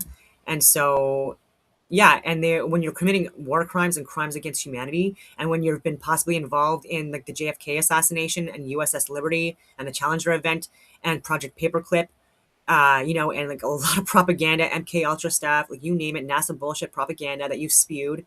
And if I haven't mentioned 9/11, and again, even with what's going on in the Middle East, even now. Yeah, it's just very interesting that they're trying to, again, paint themselves as like these people who are the chosen one when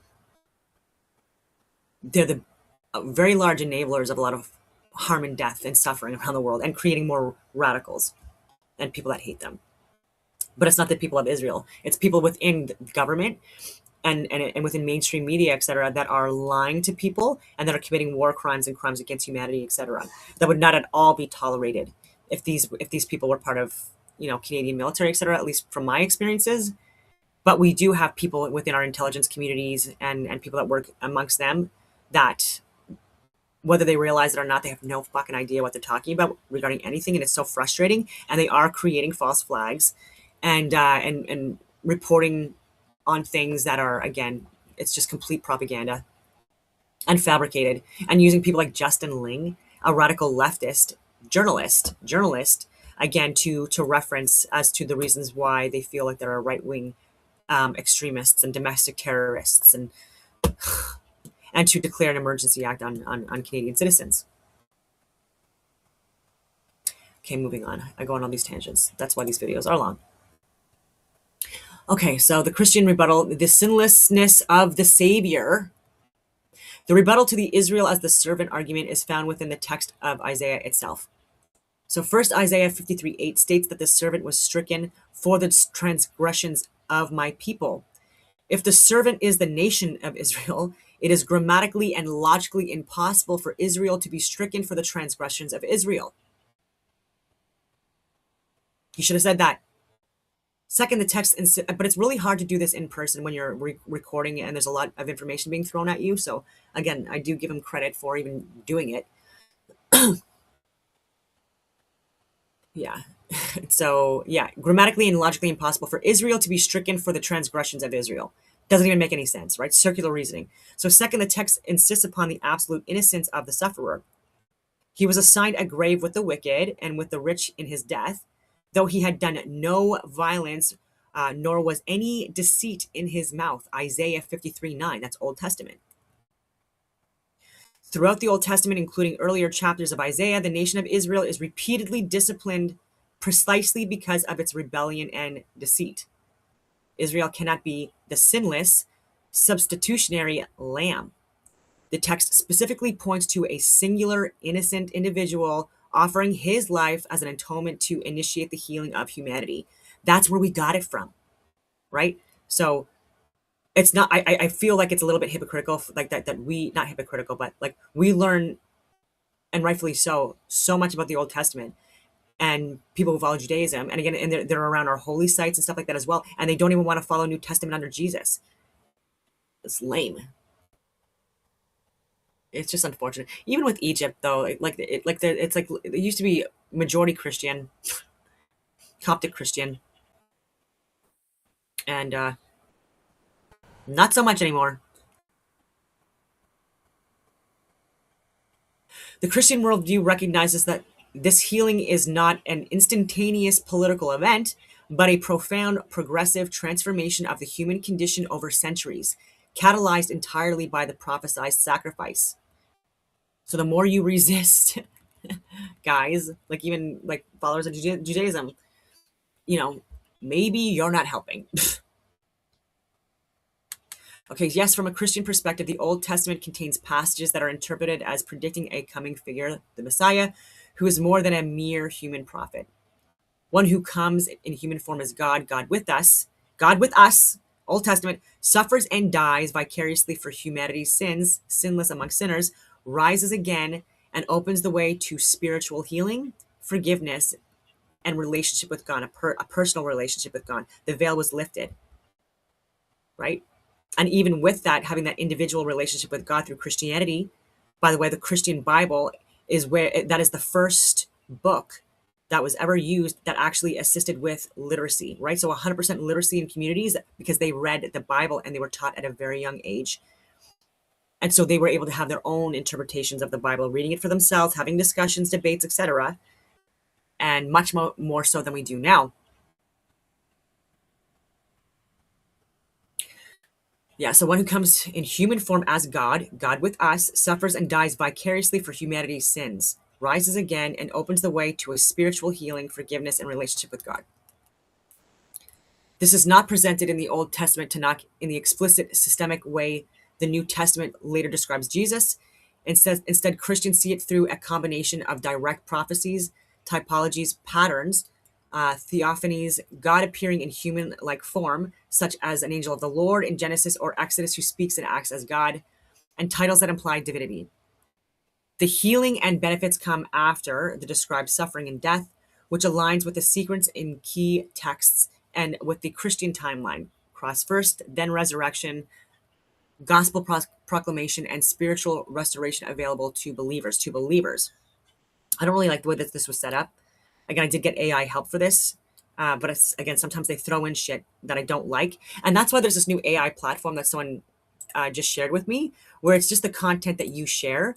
And so any information that's derived that you want to talk about or further unpack, it's literally based off of your own work or the work that you are looking at, right? And so there's no other spin that's thrown into it from these Google platforms that that again just like throw things off and then go against things that you're trying to again debate. Yeah, so but anyway, so I don't know why. Can't speak today. So key Old Testament passages Christian cite. Again, I'm gonna work on this and stuff like that. Again, this is just a first draft. It took me like not even long to do. And but because people are talking about this, I might as well get it out as fast as I can. So Isaiah 53 already talked about that. Clearest and most detailed, describes a righteous servant who is despised and rejected, pierced for our transgressions, crushed for our iniquities, on whom the Lord has laid the iniquity of us all. He is cut off from the land of the living, so he dies, yet afterward will see his offspring, prolong his days, and even through Christianity as well, right? Like when you like with again, the Constitution, Declaration of Independence, the Magna Carta, canon law, all these things, and then giving more rights for the lower class, the poor, the more vulnerable, the widows, the women, the children, etc. This has also helped us have longer lives. So you'll even see now too in Western countries, lifespan, and that's going down now, but was significantly higher than a lot of different countries. For example, like in the Middle East and in Africa, where even lifespan is like even in people's 50s. And it's been a few years since I've done videos on that. But if you look at direct connections to literacy rates, to for birth rates, for child marriages, for illnesses, for quality of life, for again even death, like life expectancy, etc.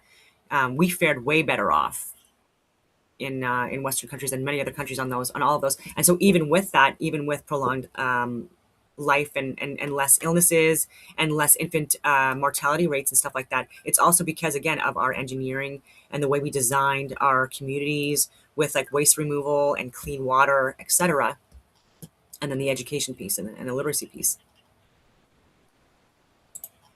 All right, back to this. By his wound, and then even with work conditions as well, like being safer and caring more about people and how much money they make and not having slaves, all these things. So see the light of life and justify many while bearing their iniquity. Okay, so by his wounds we are healed. Christians read this as Jesus' atoning death on the cross, providing spiritual healing, forgiveness, and reconciliation with God, followed by resurrection and the spread of salvation.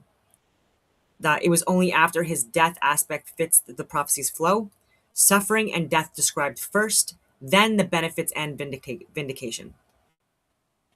So Isaiah 9, 6, and 7, for to us a child is born, to us a son, S-O-N, is given, and the government shall be upon his shoulder, and his name shall be called Wonderful Counselor, Mighty God. Not God is my judge, not God is my, none of that. It's Mighty God, Everlasting Father, Prince of Peace. The child, Messiah, bears divine titles. Mighty God, El Gibor, a term used elsewhere for Yahweh. Not for David, for Yahweh. Christians see this as evidence of the Messiah's divinity in human form, with his rule ultimately bringing peace. Psalm 22, extremely detailed imagery that matches crucifixion. And I've talked about this before, so look at my older videos. Hands and feet pierced, bones of the joints, garments divided by lot, etc. Written centuries earlier, Jesus quoted its opening line, my God, why have you forsaken me?" from the cross. The psalm ends in praise and deliverance, which Christians link to resurrection. Other supporting passages, Isaiah 7:14, a sign, a virgin young woman bears a son called Emmanuel, God with us. God with us. Micah 5:2, ruler from Bethlehem, whose coming forth is from old, from ancient days, suggesting pre-existence. Zechariah 9:9, king comes, humble and mounted on a donkey. Jesus literally did that when he went back into the city. Entered on a donkey, not a war horse, not in a carriage. Zechariah 12:10, Yahweh says, they will look on me, the one they have pierced, and they will mourn for him. Christians see this as God incarnate being pierced, the cross, leading to future mourning and repentance. Daniel 7, Son of Man, coming with the clouds of heaven, receiving everlasting dominion, divine prerogatives. Deuteronomy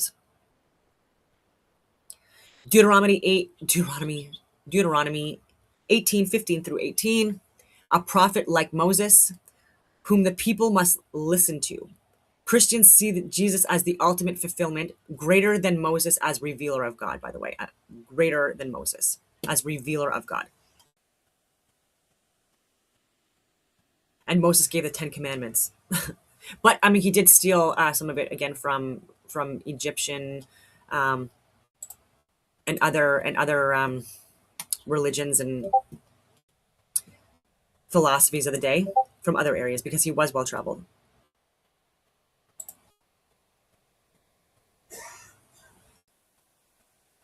Okay, so Genesis 3:15. Oh my God, the proto-evangelium. The seed of the woman will crush the serpent's head. Victory through suffering. Christians understand these as pointing to one Messiah with two comings. First, and not all, by the way, but first as the suffering servant to atone for sins, Isaiah 53 and related texts. Second, as the conquering king to fully establish the messianic age of peace and restoration, messianic meaning Jesus. The way is shown through his life, teachings, death, and resurrection, providing access to God that was previously through the temple system and law. Okay, so Jewish perspective, because you need to know what they're coming at you with, right? So these passages are read differently. People who follow only the Old Testament, Jews who regard the Tanakh as complete and authoritative, do not see the passages as predicting a divine human Messiah who dies for his sins, nor do they accept the New Testament as scripture or authoritative interpretation. So good luck with that. It's really hard. Okay, so core reasons include nature of God and the Messiah. Judaism holds to strict monotheism. God is absolutely one, unique, incorporeal, and does not become human, take on a body, or die. And again, it's based on your interpretation of that.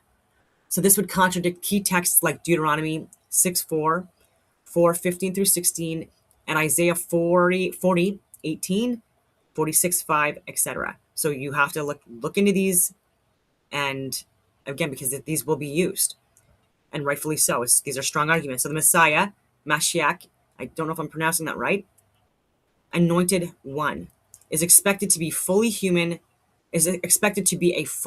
descendant of David through Solomon, who acts as a great king, prophet, and leader.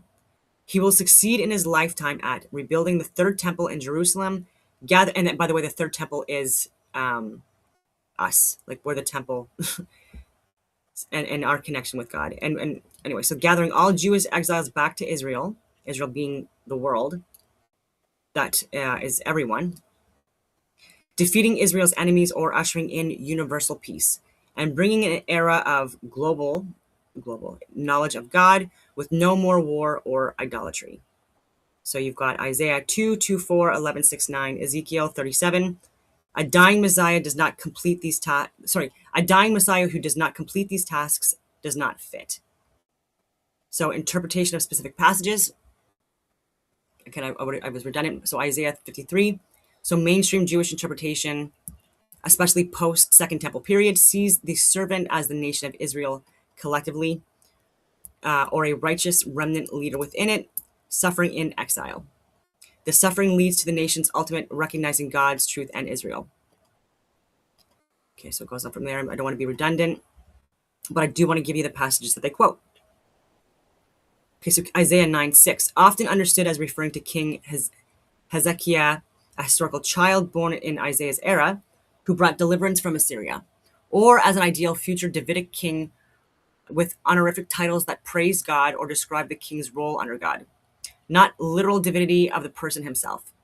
The Hebrew grammar and context are read differently, example, tenses and how the compound names function. Zechariah 12:10, various views, mourning for a slain righteous leader, martyrs, or, in some traditions, Messiah ben Joseph, a precursor figure in certain Jewish eschatologies, who suffers, dies before the triumphant Messiah ben David. Okay, so but it is not read as God being pierced. Deuteronomy 18, often Joshua or the ongoing succession of prophets. Some see a future great prophet, but not necessarily the main royal Messiah or a divine figure. So why not accept the New Testament or Jesus as God in human form? The New Testament is a later Christian text that reinterprets the Tanakh through the lens of Jesus. I don't like this, like it reinterprets, but it interprets the Tanakh through the lens of Jesus' life, death, resurrection, and the early church. From the Jewish standpoint or viewpoint, and Judaic, right? Because there's Jewish people who are secular, who are Christian, who are followers of Islam. So again, even with that, it's people follow Judaism. So it involves reading meanings into the text that were not originally there, influenced by later theological developments. Okay, so even with the oral traditions and stuff like that, like again, they quote things or say things that go against Christianity, but it's like, well, where are you getting that from? They're like, oh, it's oral traditions, right? So again, there's a bit of hypocrisy in this, but that's what you get. I'm gonna tell you what this friggin' AI is, because I'm definitely gonna take a look, because I hate it when Google, these AI platforms, they all do it. Grok, Gemini, ChatGPT, they throw in bullshit, and it really friggin' gets to me, because I'm like, that's not what we were talking about at all. And a friend just sent this to me, and this is apparently what people who do masters now, like in academia, they use this.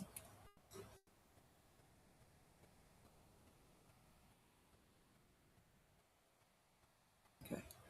So my roommate is an intern at Chat. I owe this girl my entire degree, and I don't even know her. So my roommate is an intern at ChatGPT, and she came home yesterday saying that they are stressing about this new AI tool that apparently all the masters and grad students have been switching to.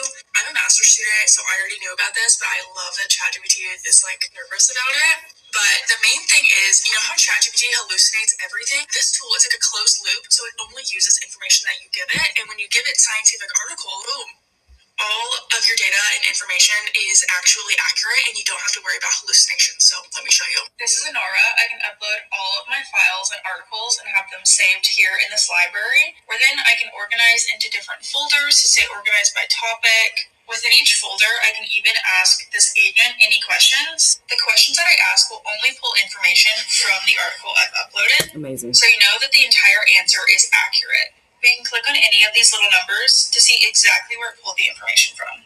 I owe this girl my entire degree, and I don't even know her. So my roommate is an intern at ChatGPT. All right. Yeah, so I'm definitely gonna get that, because that's the risk too, right? When I throw information and content on these AI platforms, and then I'm like, I want you to break this down. I'm giving them passages. I'm giving like all of these things, and then like when I get it back, right, it's like it's so bastardized, right? And like there's good stuff into it, but then there's stuff that's like way off, right? And then anyways, and so, but I don't have any ego on this, so I can correct things on the spot, because again, I am fairly well versed in this, but if you're starting out, this would be very complicated. But they all do it. Gemini, Grok, ChatGPT. It's so frustrating when they do that. But they are beneficial tools as well, right? Like you can get really good information. You just have to verify, again, with books, archive data, with people. Like, don't just go off of what they're sharing, especially the first round. Okay, so yeah, Jews have no theological, they don't want to, they have like no need or obligation to look to the New Testament. The Tanakh stands complete on its own for their own covenant, law, prophecy, and relationship with God. Atonement comes through repentance, teshuvah, prayer, good deeds, and historically temple sacrifices, not the death of a divine human savior. But even with that, like these temple sacrifices and the things that they're still doing regarding dietary restrictions and the circumcision and stuff like that, and that they are the chosen ones, all of these things, this is not compatible. This is not compatible with the world. And where has this been practiced within a community or a country or a civilization? Judaism, specifically Judaism, with with nothing else amended, right? Like the Constitution has been amended multiple times, obviously, and for good reason, right? To add in things that should have been there to begin with, like for the right to vote for Black people, for women, etc.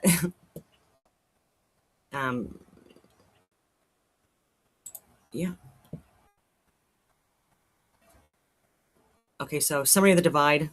The Old Testament does speak of a coming anointed one, a suffering servant, a prophet like Moses, a Davidic king, and even hints of divine presence or pre-existing figures. Christians see these as converging in Jesus as God incarnate, whose death brings healing and the way to God, with a future second coming for full earthly restoration. I don't even know about that. Like some people, even within Christianity, believe that our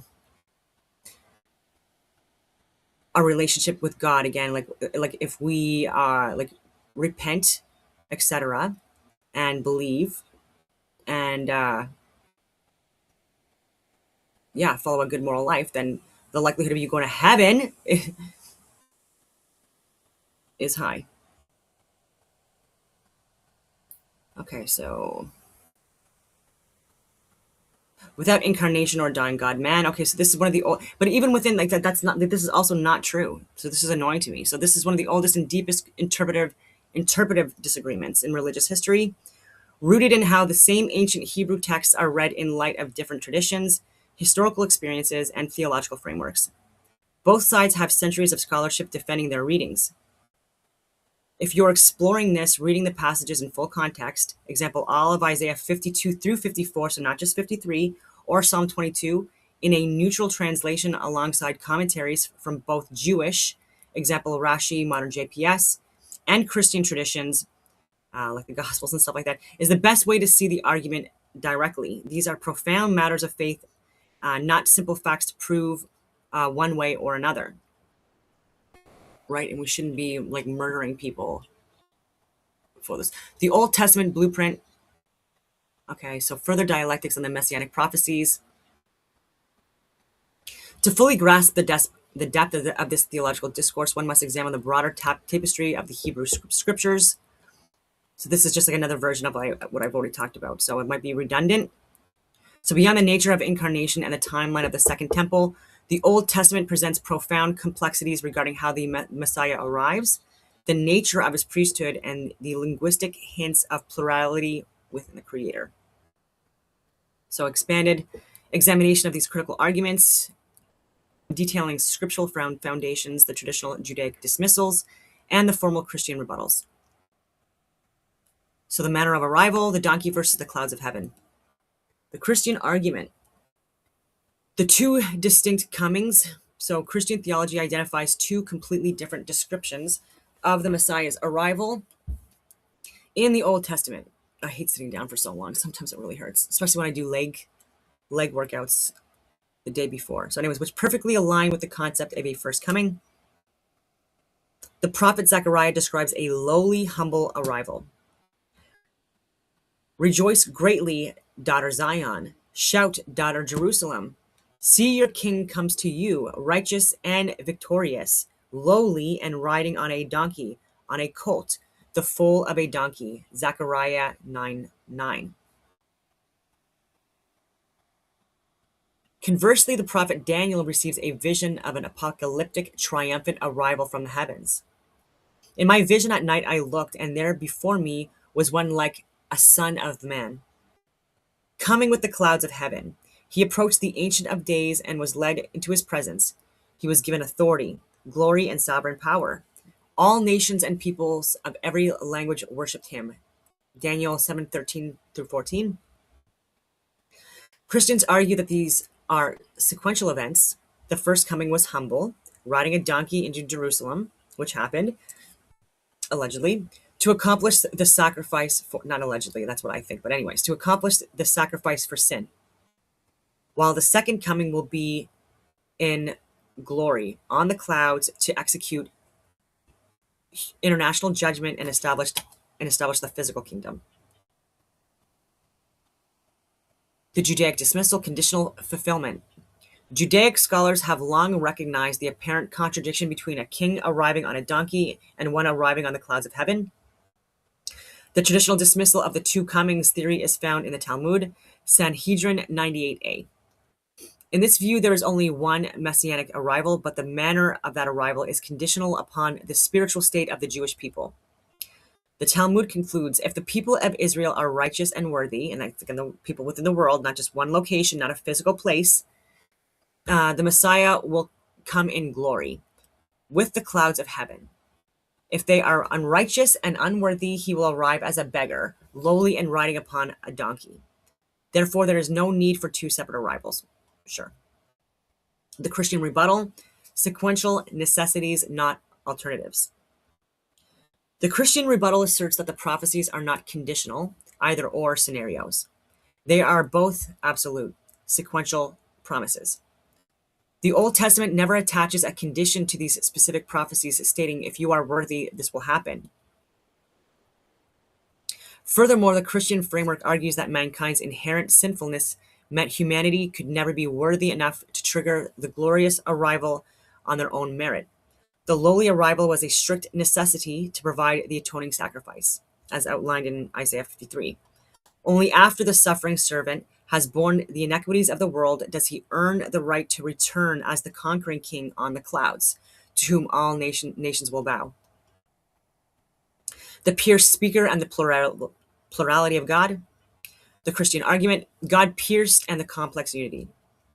Christians argue that the Old Testament contains linguistic markers that point towards a complex unity within God, the foundation of the Trinity, culminating in prophecies where God himself is physically pierced. In Zechariah 12:10, God is explicitly speaking in the first person. And I will pour out on the house of David and the inhabitants of Jerusalem a spirit of grace and supplication. They will look on me, the one they have pierced, and they will mourn for him as one mourns for an only child. Additionally, Christians point to the very beginning of the Torah, where God speaks in the plural. Then God said, let us make mankind in our image and our likeness. Genesis 1:26. Yeah, these are all good examples. The Judaic dismissal, mistranslation, and the royal we. Followers of Judaism strongly push back against any hint of plurality within the Creator regarding Genesis 1:26. They interpret let us as the plural of majesty, the royal we, similar to how a monarch speaks, or as God addressing his heavenly court of angels before creating humanity. Regarding Zechariah 12:10, Jewish translations often render the Hebrew differently to avoid the implication that God is pierced. A common Jewish translation reads, they will look towards me concerning him who they have pierced. In this interpretation, the people are looking to God in repentance because a moral, righteous Jewish leader or martyr has been killed in battle.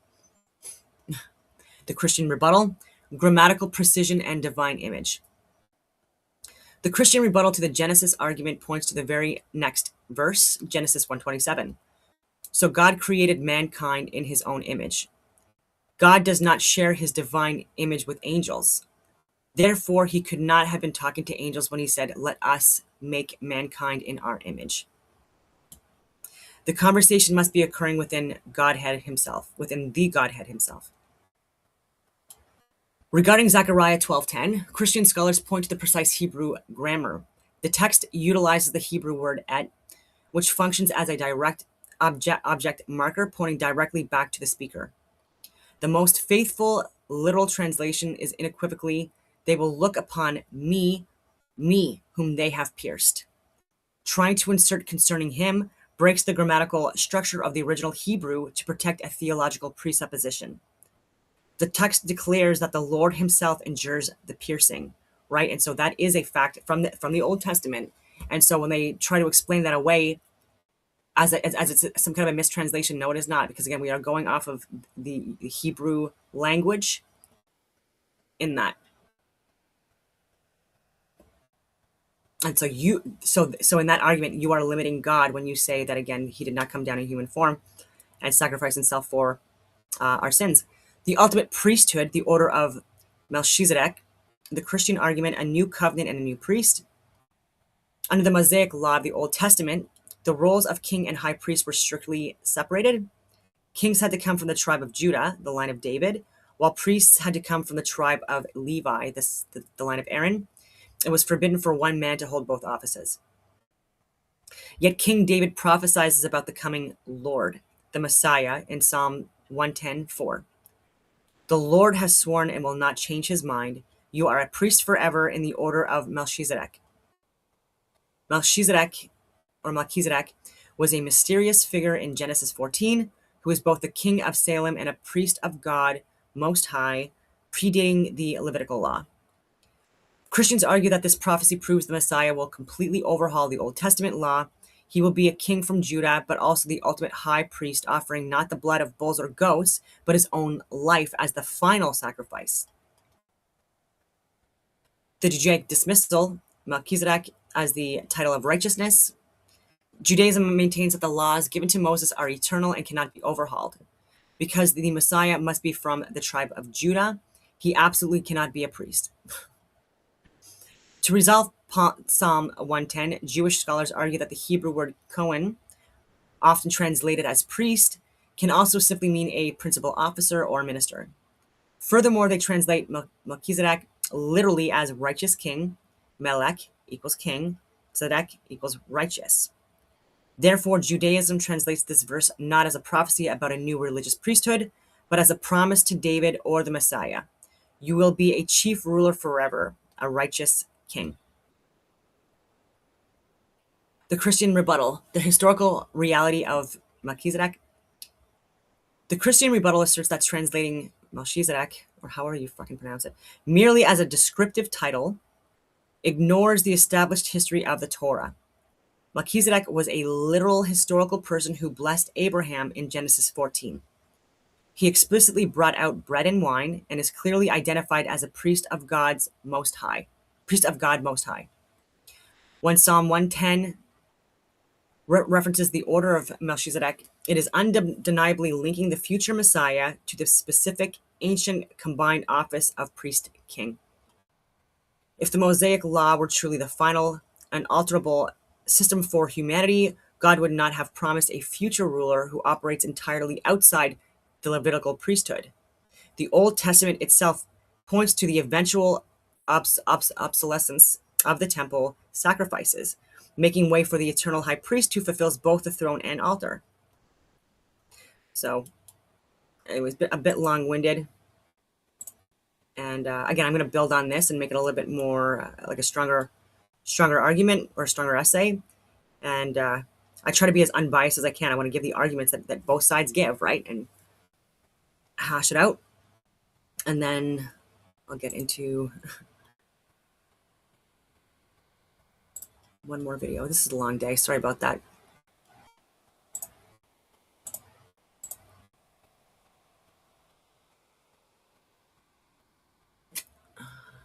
Is it this? Yeah. All right.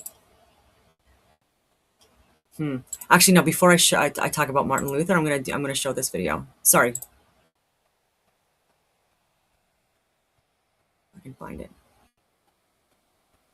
Here we go. Because I mentioned it, so it wouldn't be fair not to talk about it. So John Stewart says Islam is superior to Christianity. but Ayan gives checkmate response.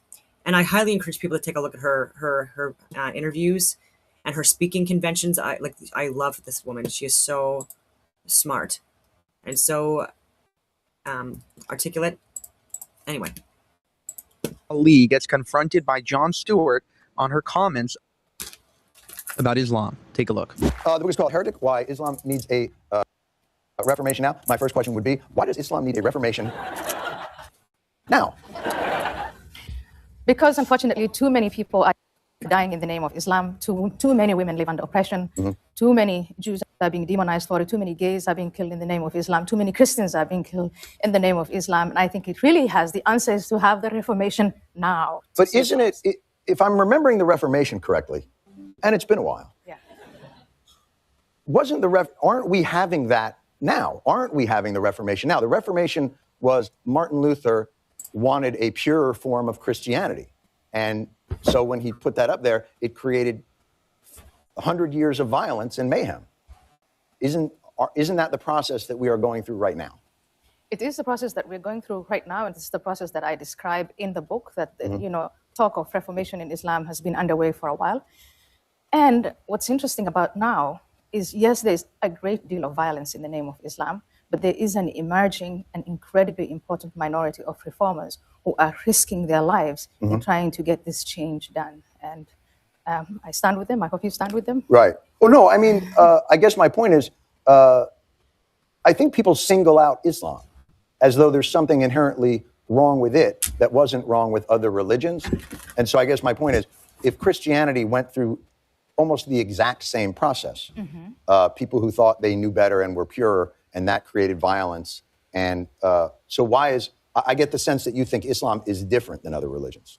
Well, I'm saying that Christianity went through that process of reformation and enlightenment and came to a place where the mass of Christians, at least in the Western world, have accepted tolerance in the secular state, the separation of church and state, respect for women, respect for gays. Right. Well, the Muslim world, but and in Africa, I think there are still, Central African Republic still has Christian Catholics who, in the name of Catholicism, despise and are homophobic, and also behead Muslims and do crazy things. Yeah, the Central African Republic. But the majority of Christians, unlike majority of Muslims, are not subjected to violence. And if you look at the 70% of global violence in the world today, Muslims are responsible, and the largest number of victims suffering are from Muslims. But I guess my point is, it seems like the narrative is from some reformers that there's something. See how Jon Stewart says, no, they're suffering from it, when she's saying that they're contributing to it, they're involved in it, right?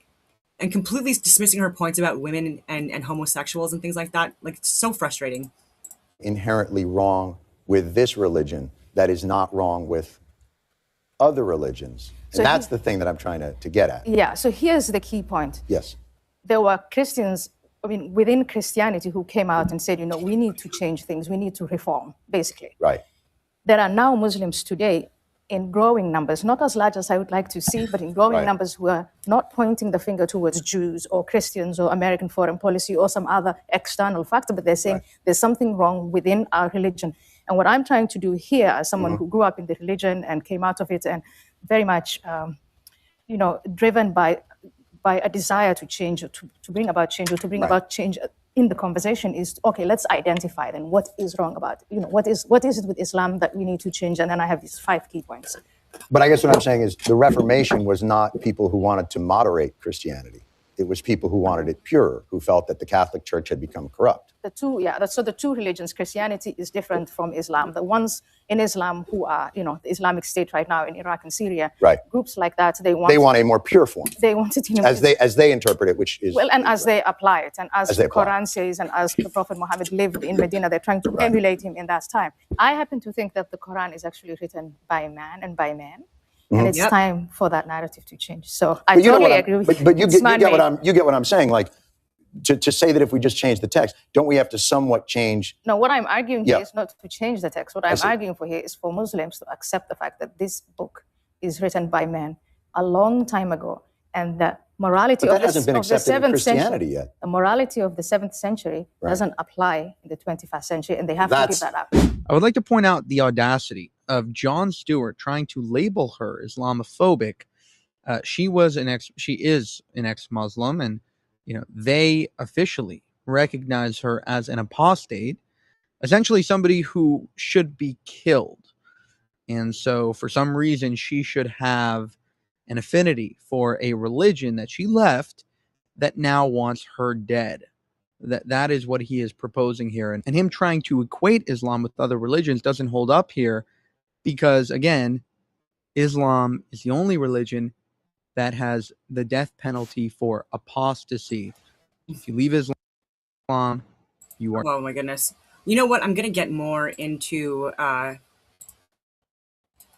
certain countries' interpretations and the people within these countries, their interpretation of Islam and how it's practiced. Again, I've been to the Middle East, and what I saw there, again, like we were going there to try to help people. We were told that there were hundreds of thousands of people, and this is correct, that were being slaughtered all over the Middle East by people who were extreme right-wing, whatever you want to call them, radical ideologues, right?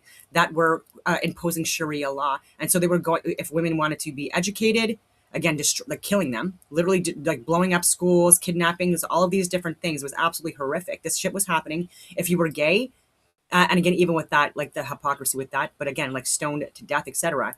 But again, also, having sex with little boys. Again, even people that were ANA and ANP. And by the way, there was no women that I ever saw that were part of the ANA, Afghan National Army or Afghan National Police, etc. Because you can't do it. And again, completely covered up. And even like 13-year-old girls raped and then stoned to death by their families because like they brought dishonor or whatever, or couldn't sell her off or whatever to like an 80-year-old man. Anyway, and so there are child marriages and it is fully supported in many countries where Islam is practiced, and he wants to bring examples of Christians and genital mutilation. People are calling that out, right? But in Western countries, this is not practiced by Christians. Full stop on that, and many other places as well. And we also condemn this, right? But when you want to look at female genital mutilation in Islamic countries, it's a lot higher. All right, even Egypt, right? It is like still over 85 to 90% of women, again, female genital mutilation is absolutely practiced, even though it's been criminalized more recently in the last few years. It is still absolutely practiced as part of, again, tradition and faith and things like that. And horrific. Acid burn victims. Again, there's just so much. And Martin Luther, before I get into another video. Okay, is this the one? Again, this is from, I think this is from Grok. And I just asked about Martin Luther. I didn't put too much into it, so I just want to see what Grok comes up with. Martin Luther, 1483 to 1546, a German theologian, priest, professor, and key leader. Okay, so already here he was also a monk, a Christian. So anyway, professor and key leader of the Protestant Reformation. His ideas fundamentally reshaped Western Christianity by challenging Catholic authority and emphasizing core Protestant principles like sola fide or fide, justification by faith alone, sola scriptura, scripture alone, and the priesthood of all believers. Right, when you had rulers over peasants and things like that, and over women, etc. And you're trying to say, don't listen to that pope because he's corrupt and he's exploiting people, and don't listen to that king. Like they're not going to like that. Life and major works. So Luther was born in Eisleben, Germany, studied law briefly, then became, I just want to make sure I'm not on mute. Okay, good. And then became, where was I?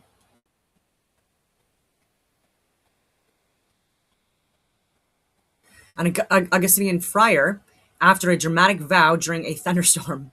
He earned a doctorate in theology and taught at the University of Wittenberg. Okay. His public break with the Catholic Church began with the 95 Thesis in 1517, which protested the sale of indulgences. This sparked widespread debate and the Reformation. So indulgences, I'm assuming things like sugar and alcohol and drugs and sex and slaves. And anyway, this sparked widespread debate and the Reformation. In 1520, he published his three major treatises.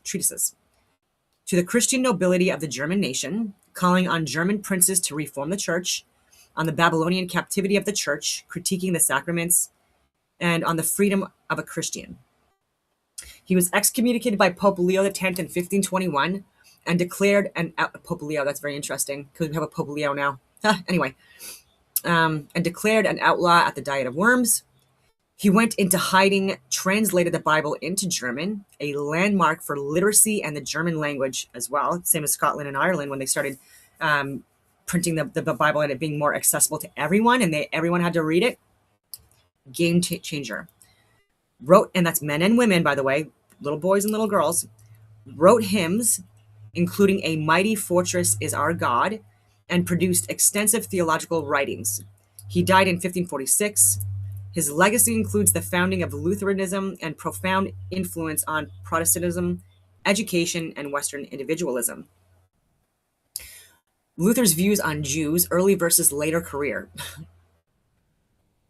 Sorry, I'm laughing because I know this. Anyway, Luther's attitude towards Jews evolved dramatically and is one of the most controversial aspects of his legacy. Early period, roughly until the mid-1930s, he was relatively more sympathetic or at least pragmatic. Influenced by Christian Hebraists like Johann Reuchlin, he hoped his reforms would lead to mass Jewish conversion to his version of Christianity. In 1523, he published that Jesus Christ was born a Jew. In it, he criticized Catholic mistreatment of Jews as if they were dogs. Okay, I totally agree with that. That's very anti-Christian to do that. So yeah, condemn that shit. Argued for kinder treatment so Jews could hear out our Christian teaching and witness Christian life. What's wrong with that? Argued for kinder treatment so Jews could hear our Christian teaching and witness Christian life, right? Let them go to our churches. Let them talk with us. Anyway, called Jews cousins and brothers of our Lord. Acknowledged past Christian wrongs and suggested that if he had been Jewish and seen the poor state of Christian teaching, he might not have converted either. And that's fair. Because again, even with the patriarchy and men within Christianity taking rights away from women when they already had it, taking voting away from them when they had it, the ability to own property, they took that away, not being seen as equal. Like, come on, right? Like, these are different interpretations of Christianity that I don't fucking subscribe to. And I'm sorry for swearing, but again, I'm not a great Christian. Like, I'm not, anyway. I'm not perfect. I'm not even close. Okay, so this work was viewed by some contemporaries, including Catholics, as relatively tolerant for the era, as it opposed expulsion and harsh persecution in hopes of conversion. Later period, from the late 1530s onward, frustrated by the lack of Jewish conversions, rumors of Jews allegedly trying to convert Christians, and his own reading of anti-Jewish literature by converts, Luther's tone hardened dramatically.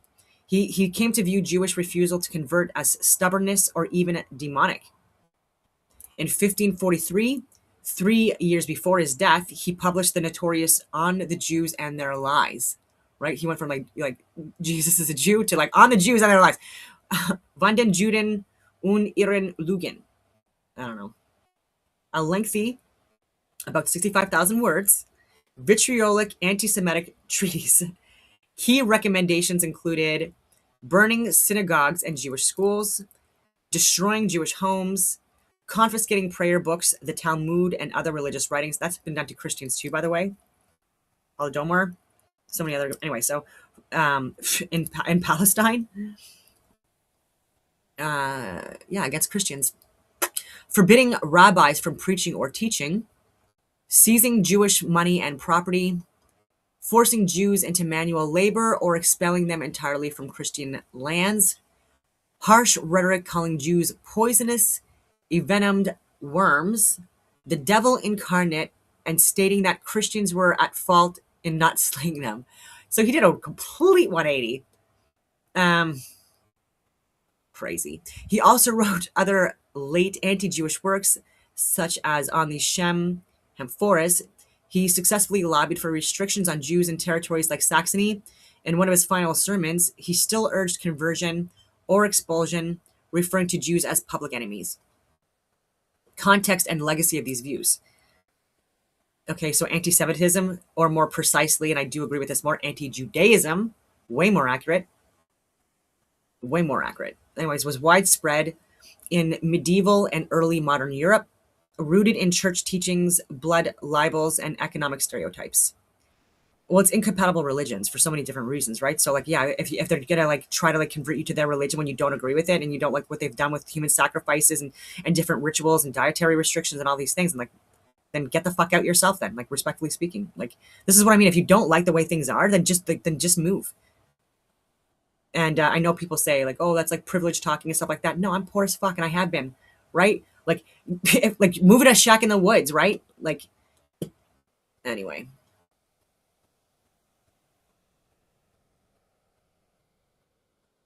Where was I? Luther's early stance was milder than much of the prevailing Catholic policy, but his later writings were exceptionally virulent and gave them new Protestant authority. So some of what he was sharing before he went on off the deep end, like, was actually like, again, I had no issue, like I see no issues with that, right? Questioning Christian authority and stuff like that from what they were teaching, and then with people following Judaism as well. And 1543 treatise became a foundational text for later German anti-Semitism. It was revived and prominently used by the Nazis, displayed at rallies, excerpts reprinted in propaganda, and presented to figures like Julius Streicher. Scholars generally agree it contributed significantly to the cultural climate that enabled the Holocaust. I don't know, but like, you know what else did? Hirschfeld and banker types and people that were part of like media outlets that were, that again, like followers of Judaism, that were outwardly lying and exploiting and grifting people within Germany, right, and other areas, and he was just calling it out. And then when he went crazy too, an extreme. But he was a fall guy, and he was not the one that was in control of any of the decisions. A drug addict, a socialist. Anyways, okay. Yeah, not the sole cause. No shit. Modern Lutheran churches have strongly repudiated these writings.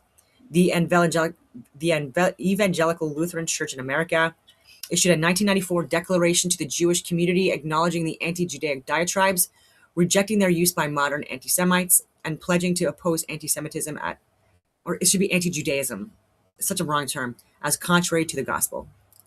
But actually, Judaism is also contrary to the gospel. Like, what are we doing? The Lutheran Church, Missouri. This is a suicidal empathy. But dying to live, because Jeff Watson, again, Gadsad took his work. And I stand by that, and look at my video on that. Irrefutable. Well, that's not irrefutable, but it's strong. 1983 regretted and deplored the statements while affirming Lutherans' core theological contributions. Okay, that's fair. Okay, so the Enlightenment and the scientific de-evolution, roughly mid-17th to late 18th century, extending to the 19th century, emphasized reason, individual rights, tolerance, empirical science, and often secular or deistic critiques of religious authority and superstition. That's fair. And, you know, Christians, a lot of like really influential scholars, academics, geniuses of the past were Christians. This is a fact. Washington, Teddy Roosevelt, like so many people, and definitely believed in God, even if they weren't like hardcore Christians, right? Like even if they accepted Christianity and its applications and things like that, that maybe, you know, like were questioning Jesus, whatever. Okay. Yeah, so he was writing that originally, stuff that really significantly assisted in the Enlightenment. Okay, so key impacts on Jewish issues: fostered ideas of universal human dignity and religious tolerance, challenging medieval Christian anti-Judaism. It directly contributed to Jewish emancipation, the gradual granting of civil and political rights to Jews across Europe, late 18th to 20th century. So hate him all you want, like he literally helped people following Judaism in Europe, full stop. Right? And was that abused and exploited? And maybe think that they, you know, they had to like, you know, give revenge? Maybe, I don't know. I'm just throwing things out there. Not that it's warranted or justified, by the way. Okay, so France, 1791, during the Revolution, full citizenship. Napoleonic conquest spread similar reforms. German states, Prussia, 1812 edict, and the later 19th century reforms. Progressive but uneven equality. Okay, so it's a little better. Other Western and Central European countries followed. Eastern Europe, Russia lagged significantly, and then every other fucking country too.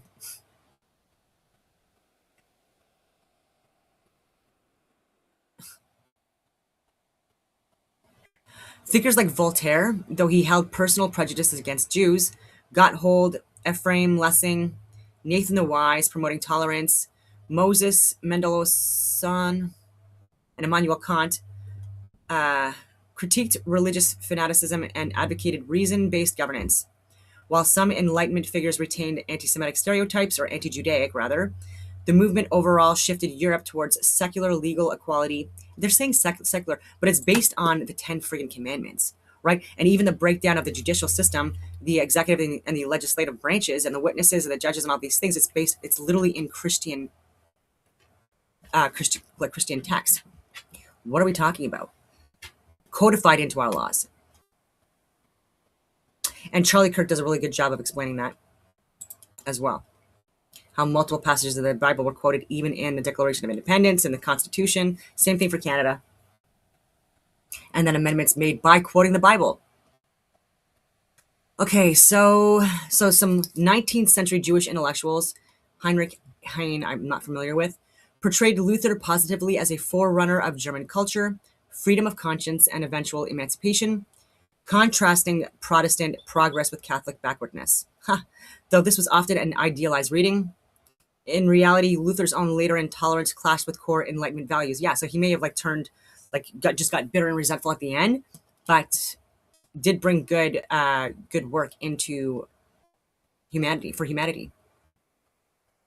And so even 19th century Jewish intellectuals, right, hundreds of years later, they're using his work. That's very interesting. Okay, so I'm just interested.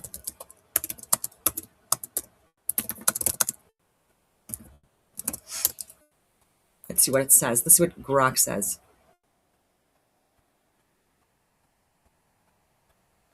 Because I will say that with Hitler and the Nazis, they were, again, it was KKK. So for women, kitchen, church, kids.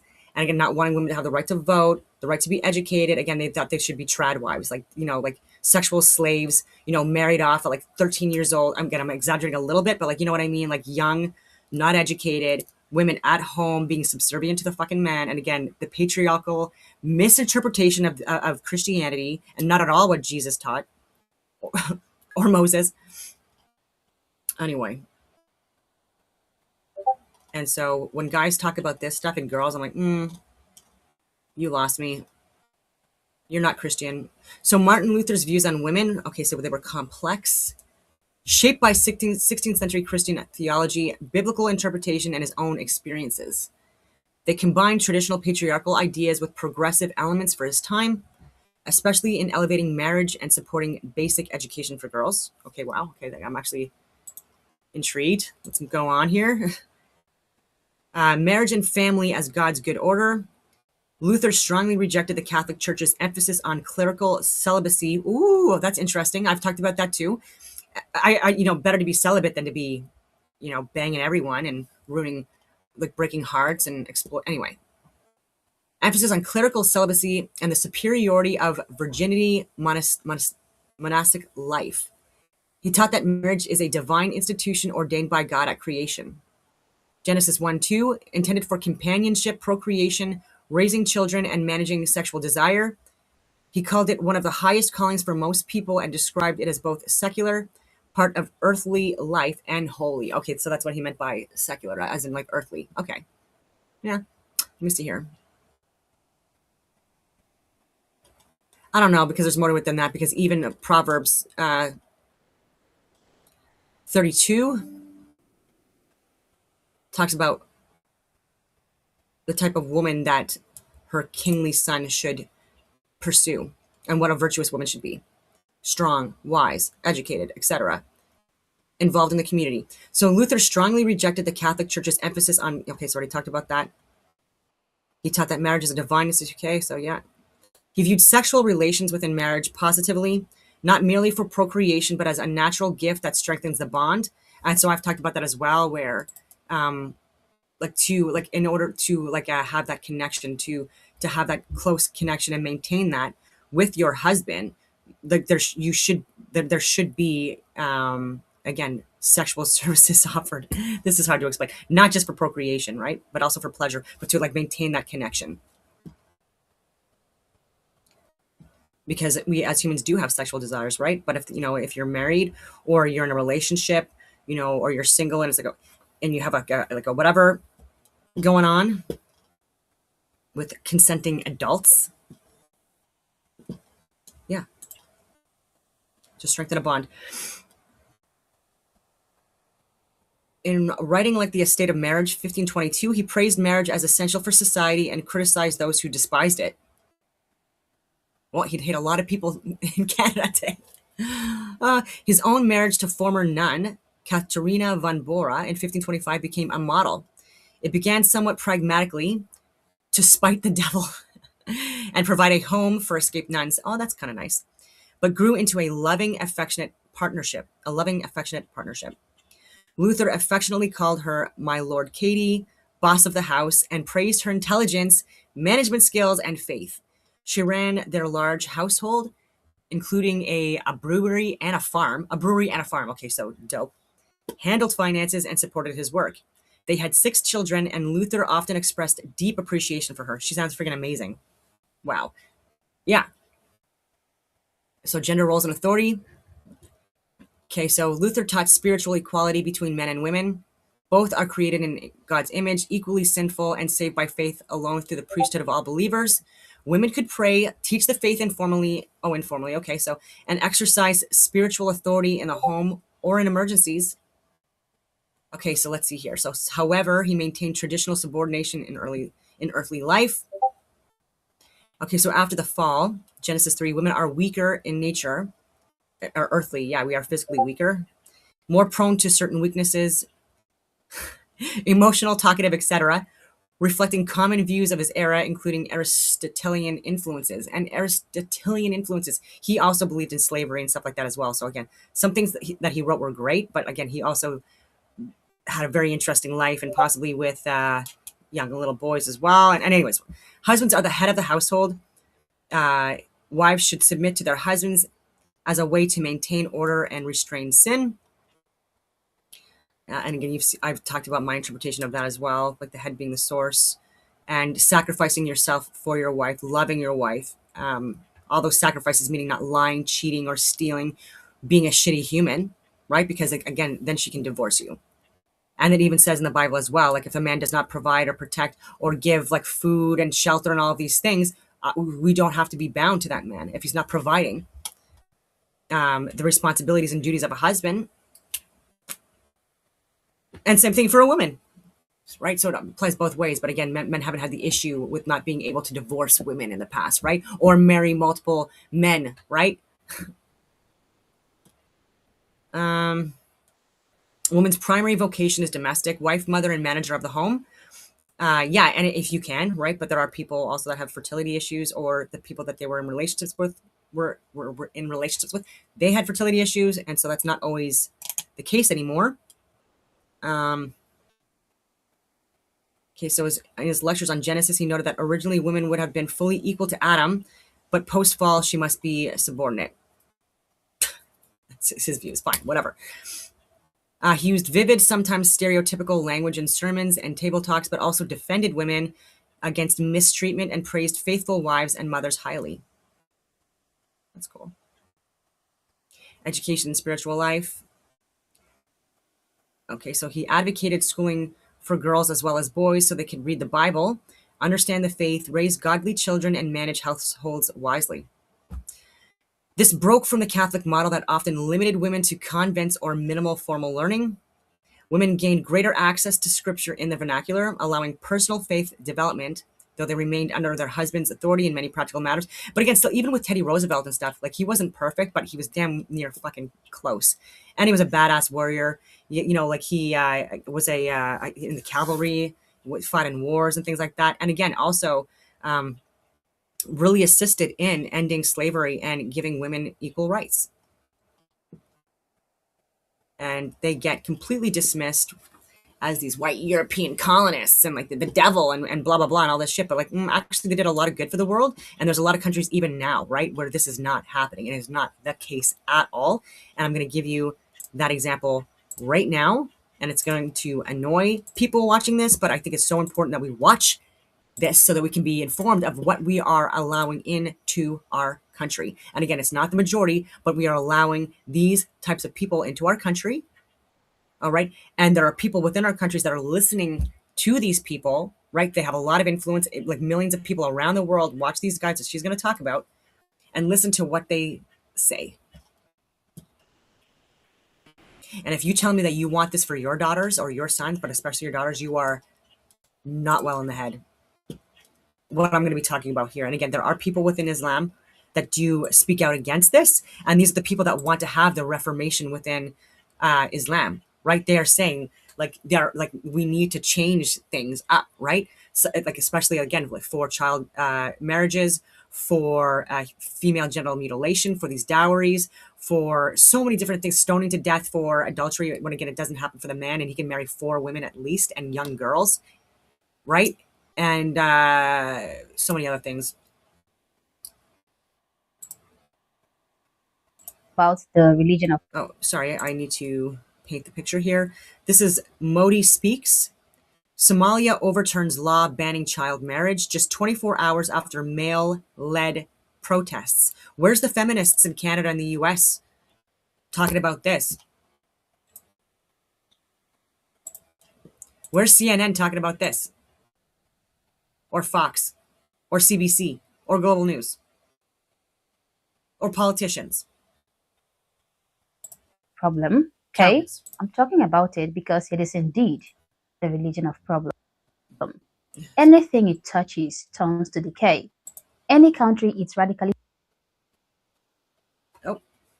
possesses depreciates immediately.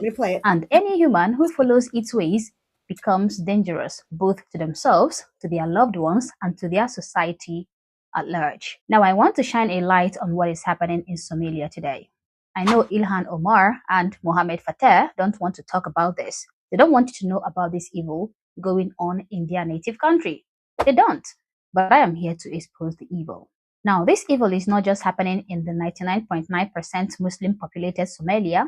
It is happening all over Africa, the Middle East, and other parts of the world where the religion of cancer has deeply taken root. This evil I'm going to be exposing in this video is even happening in the northern part of my country, Nigeria. The northern part, which has a Muslim majority, is deeply ridden with this particular evil. Now, what am I talking about? Well, recently, the Somalian government passed a bill to prohibit the marriage of children under the age of 18 after years and years of pressure from the United Nations and other Western countries, okay? The Somalian government finally caved in and decided to introduce a bill that would criminalize the marriage of children and also give Somalian citizens the right to freedom of religion. But something happened. Something happened.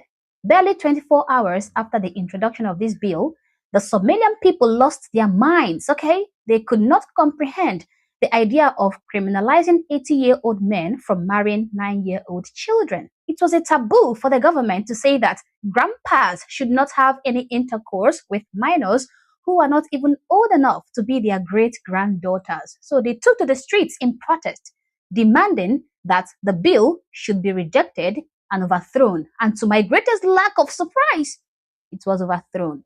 So this bill that would have brought about the emancipation of the Somalian girl child in Somalia was decisively crushed by the Somalian people. Because of course, Somalia is 99.9% Muslim and they are ruled by Sharia law. And their Sharia law says that it is their men's right to have intercourse with children once they are mature.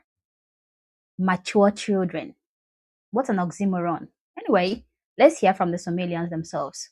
shalay Soomaaliya waxay u ahayd maalin mugdiya, maalin madow ah. Shalay baarlamaankii wuxuu u soo saaray ama uu go'aan ku gaaray wax la aqbali kara ma aha. Annaga Muslim baan nahay, boqolkiiba boqol Muslim baan nahay. Soomaali Ilaahay ha laga cabsado.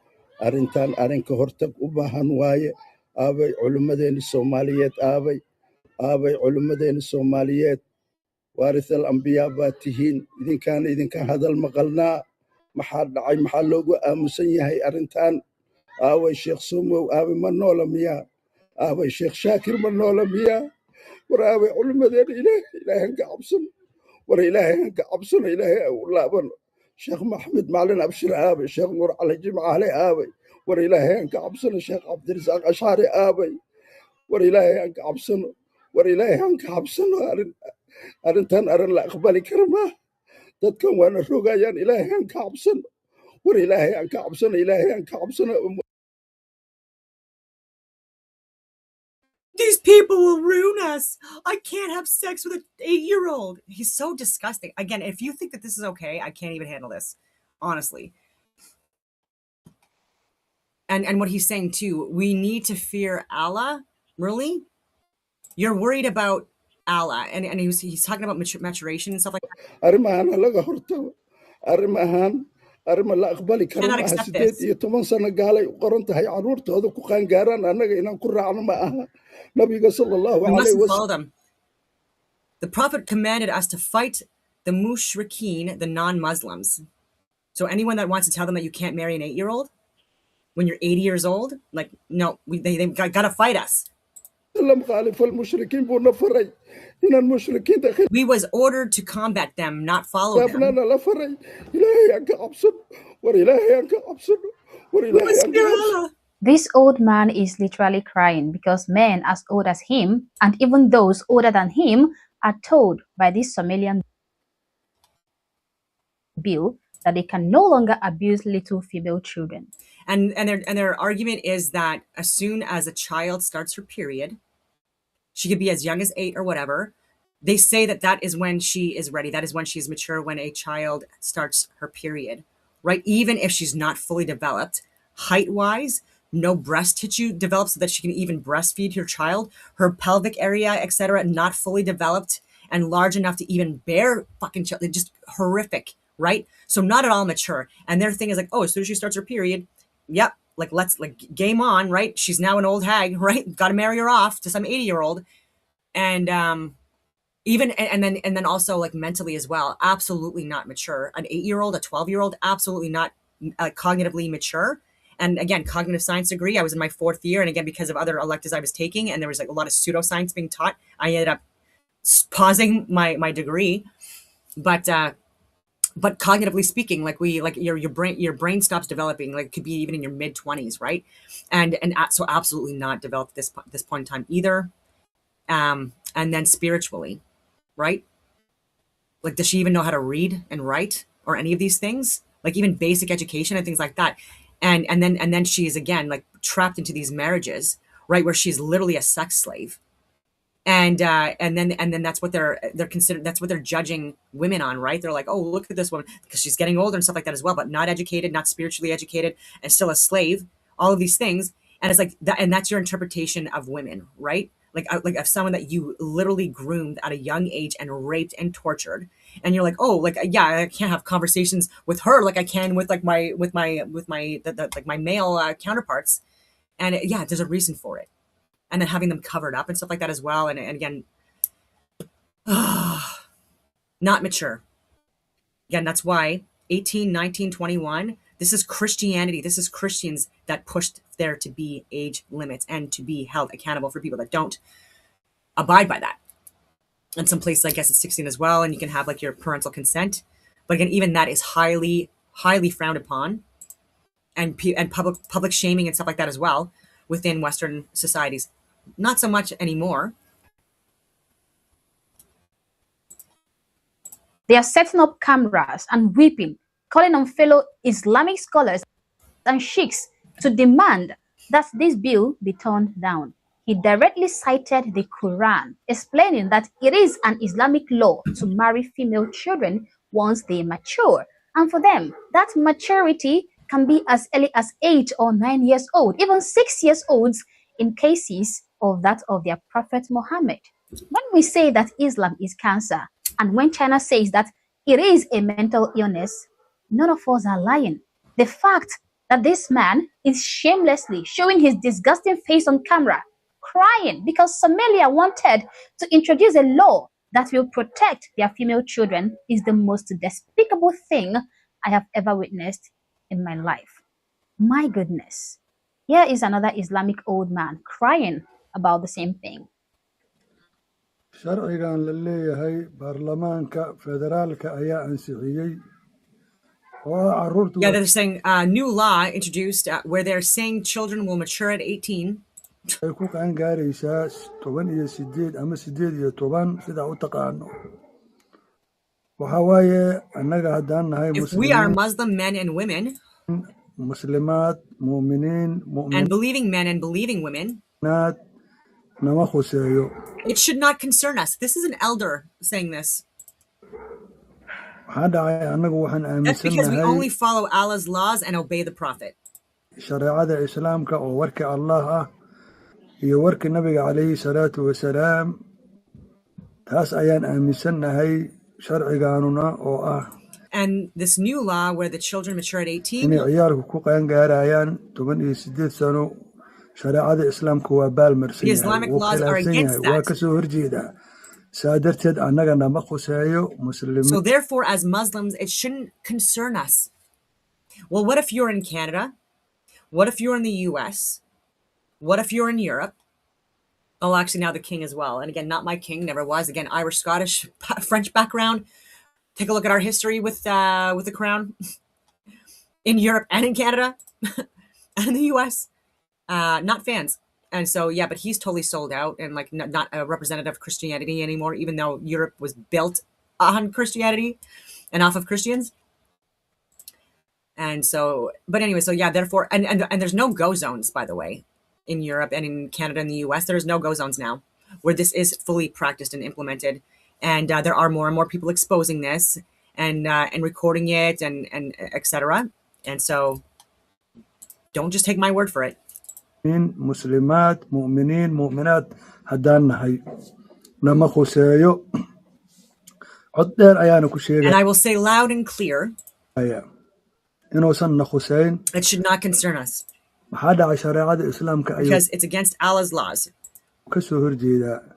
Maxaa dhacay The shareecada Sharia says islaamku waxay leedahay marriage is tied to signs of maturity. Yeah. We have different interpretations of that. waaye waxaa lagu qaangaarayaa calaamado la yidhaahdo calaamadaha qaangaarka. Gabadhu haddii dhiig isku If the aragto girl started menstruation at 9, 10, 11, iyadoo 9 sano, 10 sano, 11 sano jirto, hadday dhiig caadi isku aragto way qaangaartay. she has matured. Again, this guy is literally a predator. Like it's all about sex. It's all about, oh, she has her period. Yeah. Whatever I can do to say that she's mature enough. Yeah. Gross. And that's even like the foundational, like Latter-day Saints too. Like there's cults even within Christianity as well, that do have like cult leaders, right? And it's where like they're the ones that are banging all the fucking women in the commune or whatever you want to call it, in the cult, and then they go younger, right? And this has now been recorded. The documentary is conducted. Law enforcement and others didn't want to do anything about it, and it's only when this journalist or whatever this girl was when she like infiltrated the movement, was talking to people, etc. And was able to see this for herself, and then people whistleblowing afterwards, eventually after over a year of her like literally being part of this, crazy, and yeah, having sex with minors and making sure that they didn't get pregnant. sidoo kale wiilka haddii uu riyoodo. But very small communities, and again, so and more law enforcement are trying to manage this, but again, this is a bigger thing right now. So same with the boys, same with if they've had nocturnal emissions, so wet dreams, right? Their first wet dream or nocturnal emission. I don't know when that happens for guys, but anyways, I'm assuming young too in some cases, or early teens. That this is where they say, oh, if you've had that, now you are mature and now you could go to war. Right? So women as sex organs and men as warriors to be used to fight for them to keep on having sex with little girls. But anyways, oo isku arka asigana waxaa waaye biyo oo isku arka asigana wuu qaangaaray. he also matured, even if they are before they are even 15.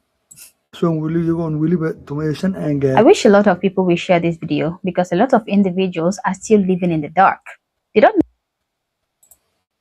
know what is going on in the Islamic world, okay?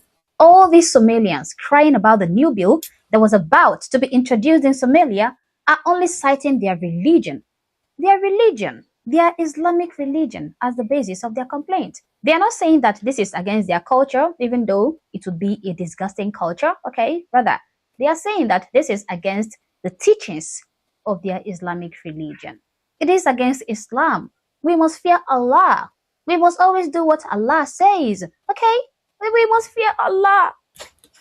We must fear Allah. Sharia law supersedes the law of the government, okay? We must only listen to what Allah says. Therefore, since Allah has said that grown men can have intercourse with female children, then we must be allowed. We grown men, we grandfathers should be allowed to abuse these female children because that is what Allah commands. Just listen to their argument. Now, this is another Somalian talking about this issue. He's living abroad, according to him. He said he has lived in the UK for 10 years and he has lived in America for 10 years. And also, I just want to listen to what he has to say. Currently now, he's living in the West. I don't know which country he's living in, but I just want to listen to what he has to say because in this video he made, he captioned it, "The end is here." The end is here. So I just want to know about the end he's talking about. Let's listen to him. Breaking news. This is huge. Somalia has gone left. Somalia has gone liberal. This is bad. This is really, really bad. Let me explain. With these new laws, Somalia will no longer be 99.9% Muslim. The government is pushing a new law of freedom of religion, meaning in the future you may see Somali Christians, Somali agnostics, Somali Jews, and even worse, Somali atheists. And they will also not be allowing marriages under the age of 18. So out with Islam and in with Western-made laws. So this guy is against his country, Somalia, introducing a new law that gives Somalians the freedom to choose their religion. Mind you, this new law was immediately scrapped barely 24 hours after it was introduced. Now this guy says this means destruction for Somalia and it means the end of Somalia. This is the same guy who is freely practicing his Islamic religion in the West. He doesn't live in Somalia. He freely worships in a mosque in a Western country he resides in. Now, he is happy that this Western country gave him the courtesy of, worshipping a religion he chose. He is happy that this Western country, has a law that gives people the freedom to choose their religion, okay? But he thinks that Somalia extending this type of law to her citizens would be the end of Somalia. How interesting. I hope the West is taking notes, by the way. You are now seeing how these Muslims are using your own laws against you. But they would never, ever accord you the same courtesy if the tables were turned. Well, let's hear what he has to say because he's going to talk about child marriage pretty soon. Will not be allowing marriages under the age of 18. So out with Islam and in with Western-made laws. A lot of people think this is going to solve the problems. If your country is 100% Muslim, there's not a lot of problems in that country. If your country is 100% Muslim, there is not a lot of problem in that country, says a Muslim who ran away from his own country, his own Muslim country, to live in a Western nation. Somalia is 99.9% Muslim, yet Somalia is a war zone. It is a war zone. I can't even show you the horrid videos of how people are being killed in Somalia by Somalians. Take a look at Pakistan. It is in shambles. Poverty is rampant. People are dying. Children are being exploited, both male and female. The economy is crumbling. Afghanistan is far worse. Syria is a death zone. Yemen has been crippled. Iraq is in shambles. Sudan is crying. They all have one thing in common: Islam. And it is their biggest problem. What a horrible lying piece of trash to say otherwise when he's living in a non-Muslim country and enjoying all the peace that comes with living there. Made laws. A lot of people think this is going to solve the problems. If your country is 100% Muslim, there's not a lot of problems in that country. That's the most important thing. Believe it or not, we're here to worship Allah, and that's it. What will happen is there will be polytheism practiced in Somalia, and also zina will be on the rise. This is upsetting a lot of Somalis because their culture will not be preserved after these laws. The end is definitely near. The question I have is what's next? Will they legalize alcohol? Once you start adapting Western man-made laws, terrorists don't stop. And every single country that has these type of rules are absolutely degenerate. If you don't believe me, go check the stats. He is mad that his country of Somalia tried to abolish child marriage. He says marrying adults is a Western tradition, that the Islamic tradition is for adults to marry female children, and that all Westerners who marry adult females are degenerates. Imagine a degenerate crying because his country tried to outlaw his right to degeneracy. He escaped the degeneracy his country created, fled to a Western nation, then turns around and calls these Westerners and their nation who gave him a better life degenerates. That is Islam for you. The only religion who has the privilege to inflict the worst kind of pain, commit the worst kind of sacrilege, and still cry victim or Islamophobia when you point out their evil. Marriage is supposed to be a serious institution. It involves physical, emotional. Every society needs rules and needs some form of government or systems in place. And that if people go against those rules or those laws, that they are held accountable, whether that's to be banished or exiled or imprisoned, etc. And and so religion is married to politics. It absolutely will be, and that's why it's very important. Like whatever philosophical framework or foundation or moral codes or religious ideology that you're looking at to be codified into laws to manage your country. Just look at, again, the influence and the impact of Christianity as a whole. And again, even calling out our own and even going to wars over it, and going to wars with other religions and other races, etc., because of committing crimes against humanity and war crimes. Like even the abolishment of slavery was because of Christians, European and North American Christians, and especially even with JFK, with Saudi Arabia, only doing business with them and countries if they stopped with their their slavery practices and their treatment of women, although less important at that time to varying degrees. But again, this all stopped even in the 1960s and in places in the Middle East because of Christians and Christian leaders.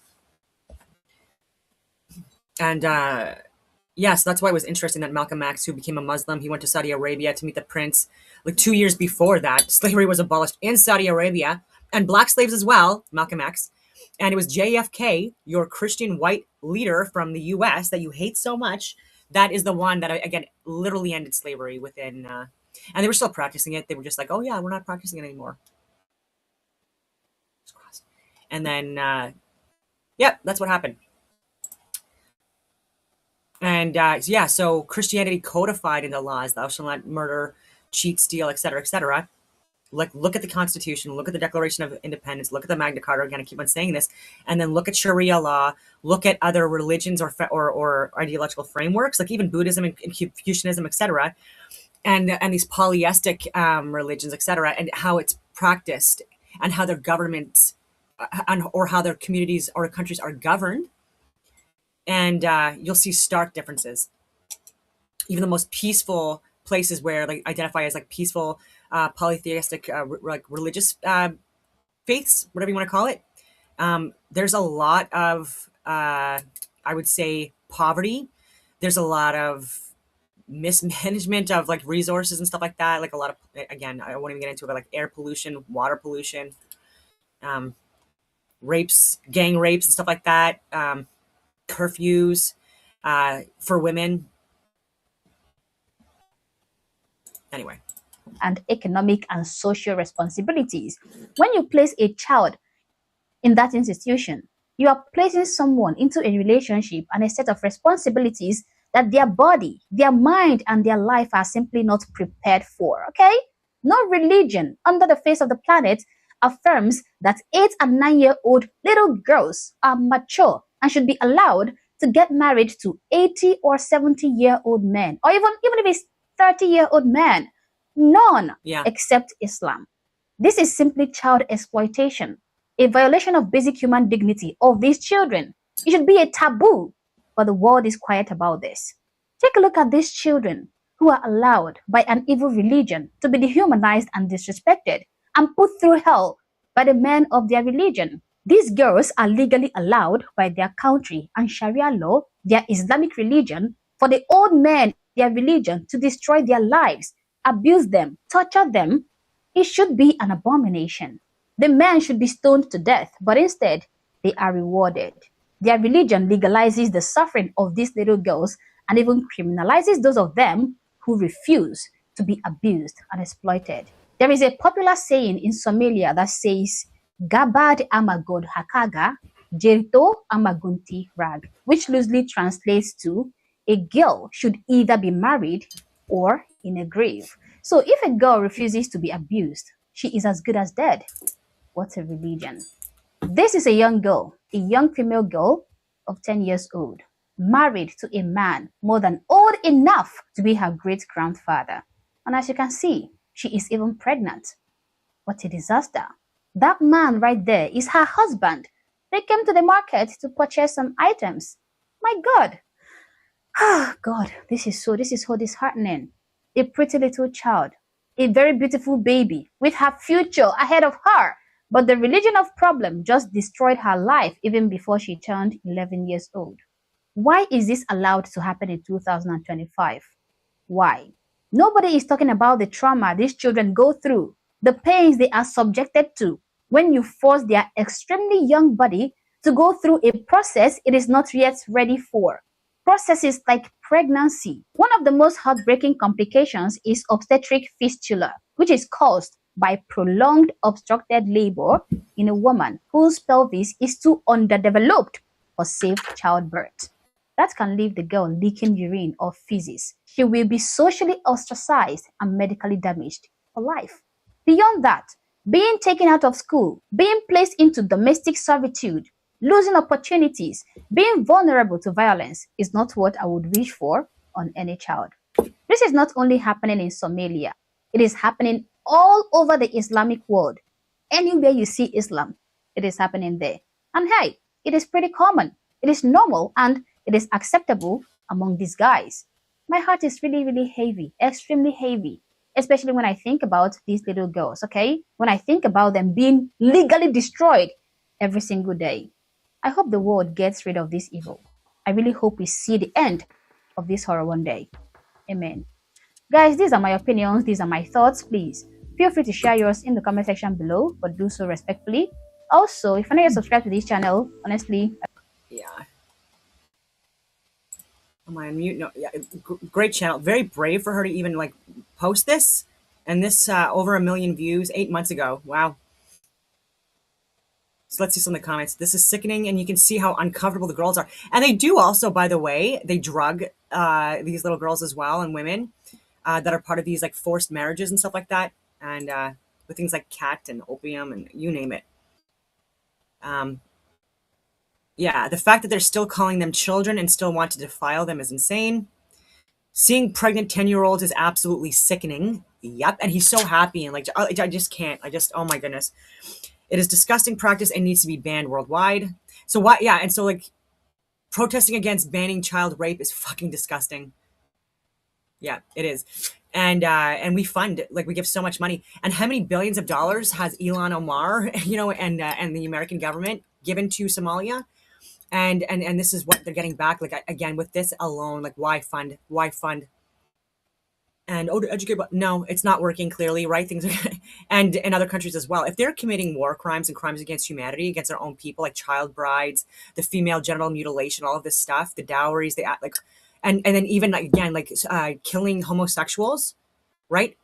And I've said this for years, and so have other people. But like the Queers for Palestine, you go to a Muslim country that's following Sharia law and be gay.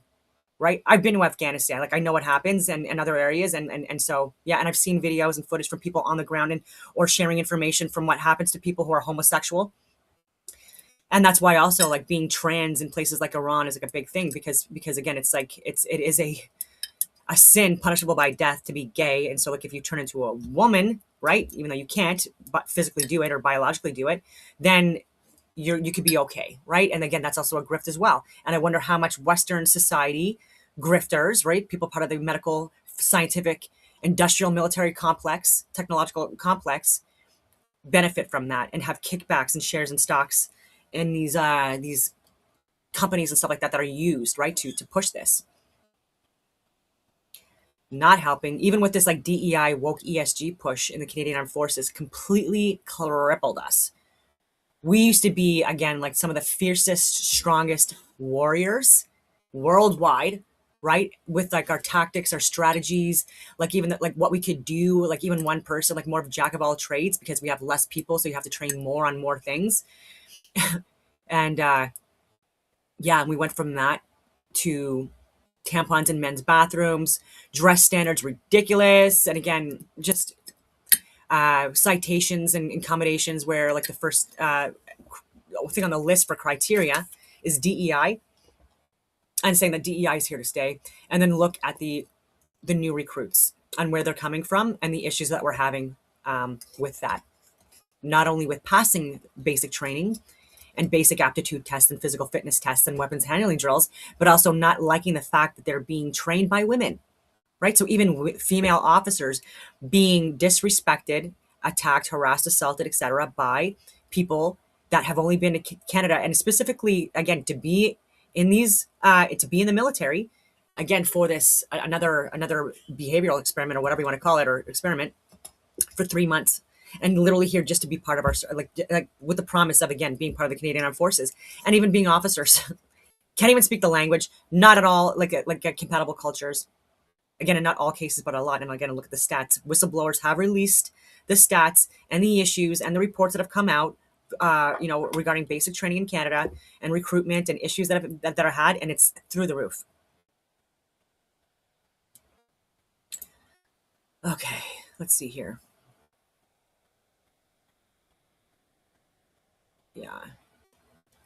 Yeah, just to say, like, no one here is like supporting it. None of the children in the wedding pictures look thrilled to be married. Yeah, no shit. And that's also why they have face coverings, and they're covered up a lot too, right? In areas where like there's a little bit more shame. Yeah. Okay. Shit a lot. Long video today.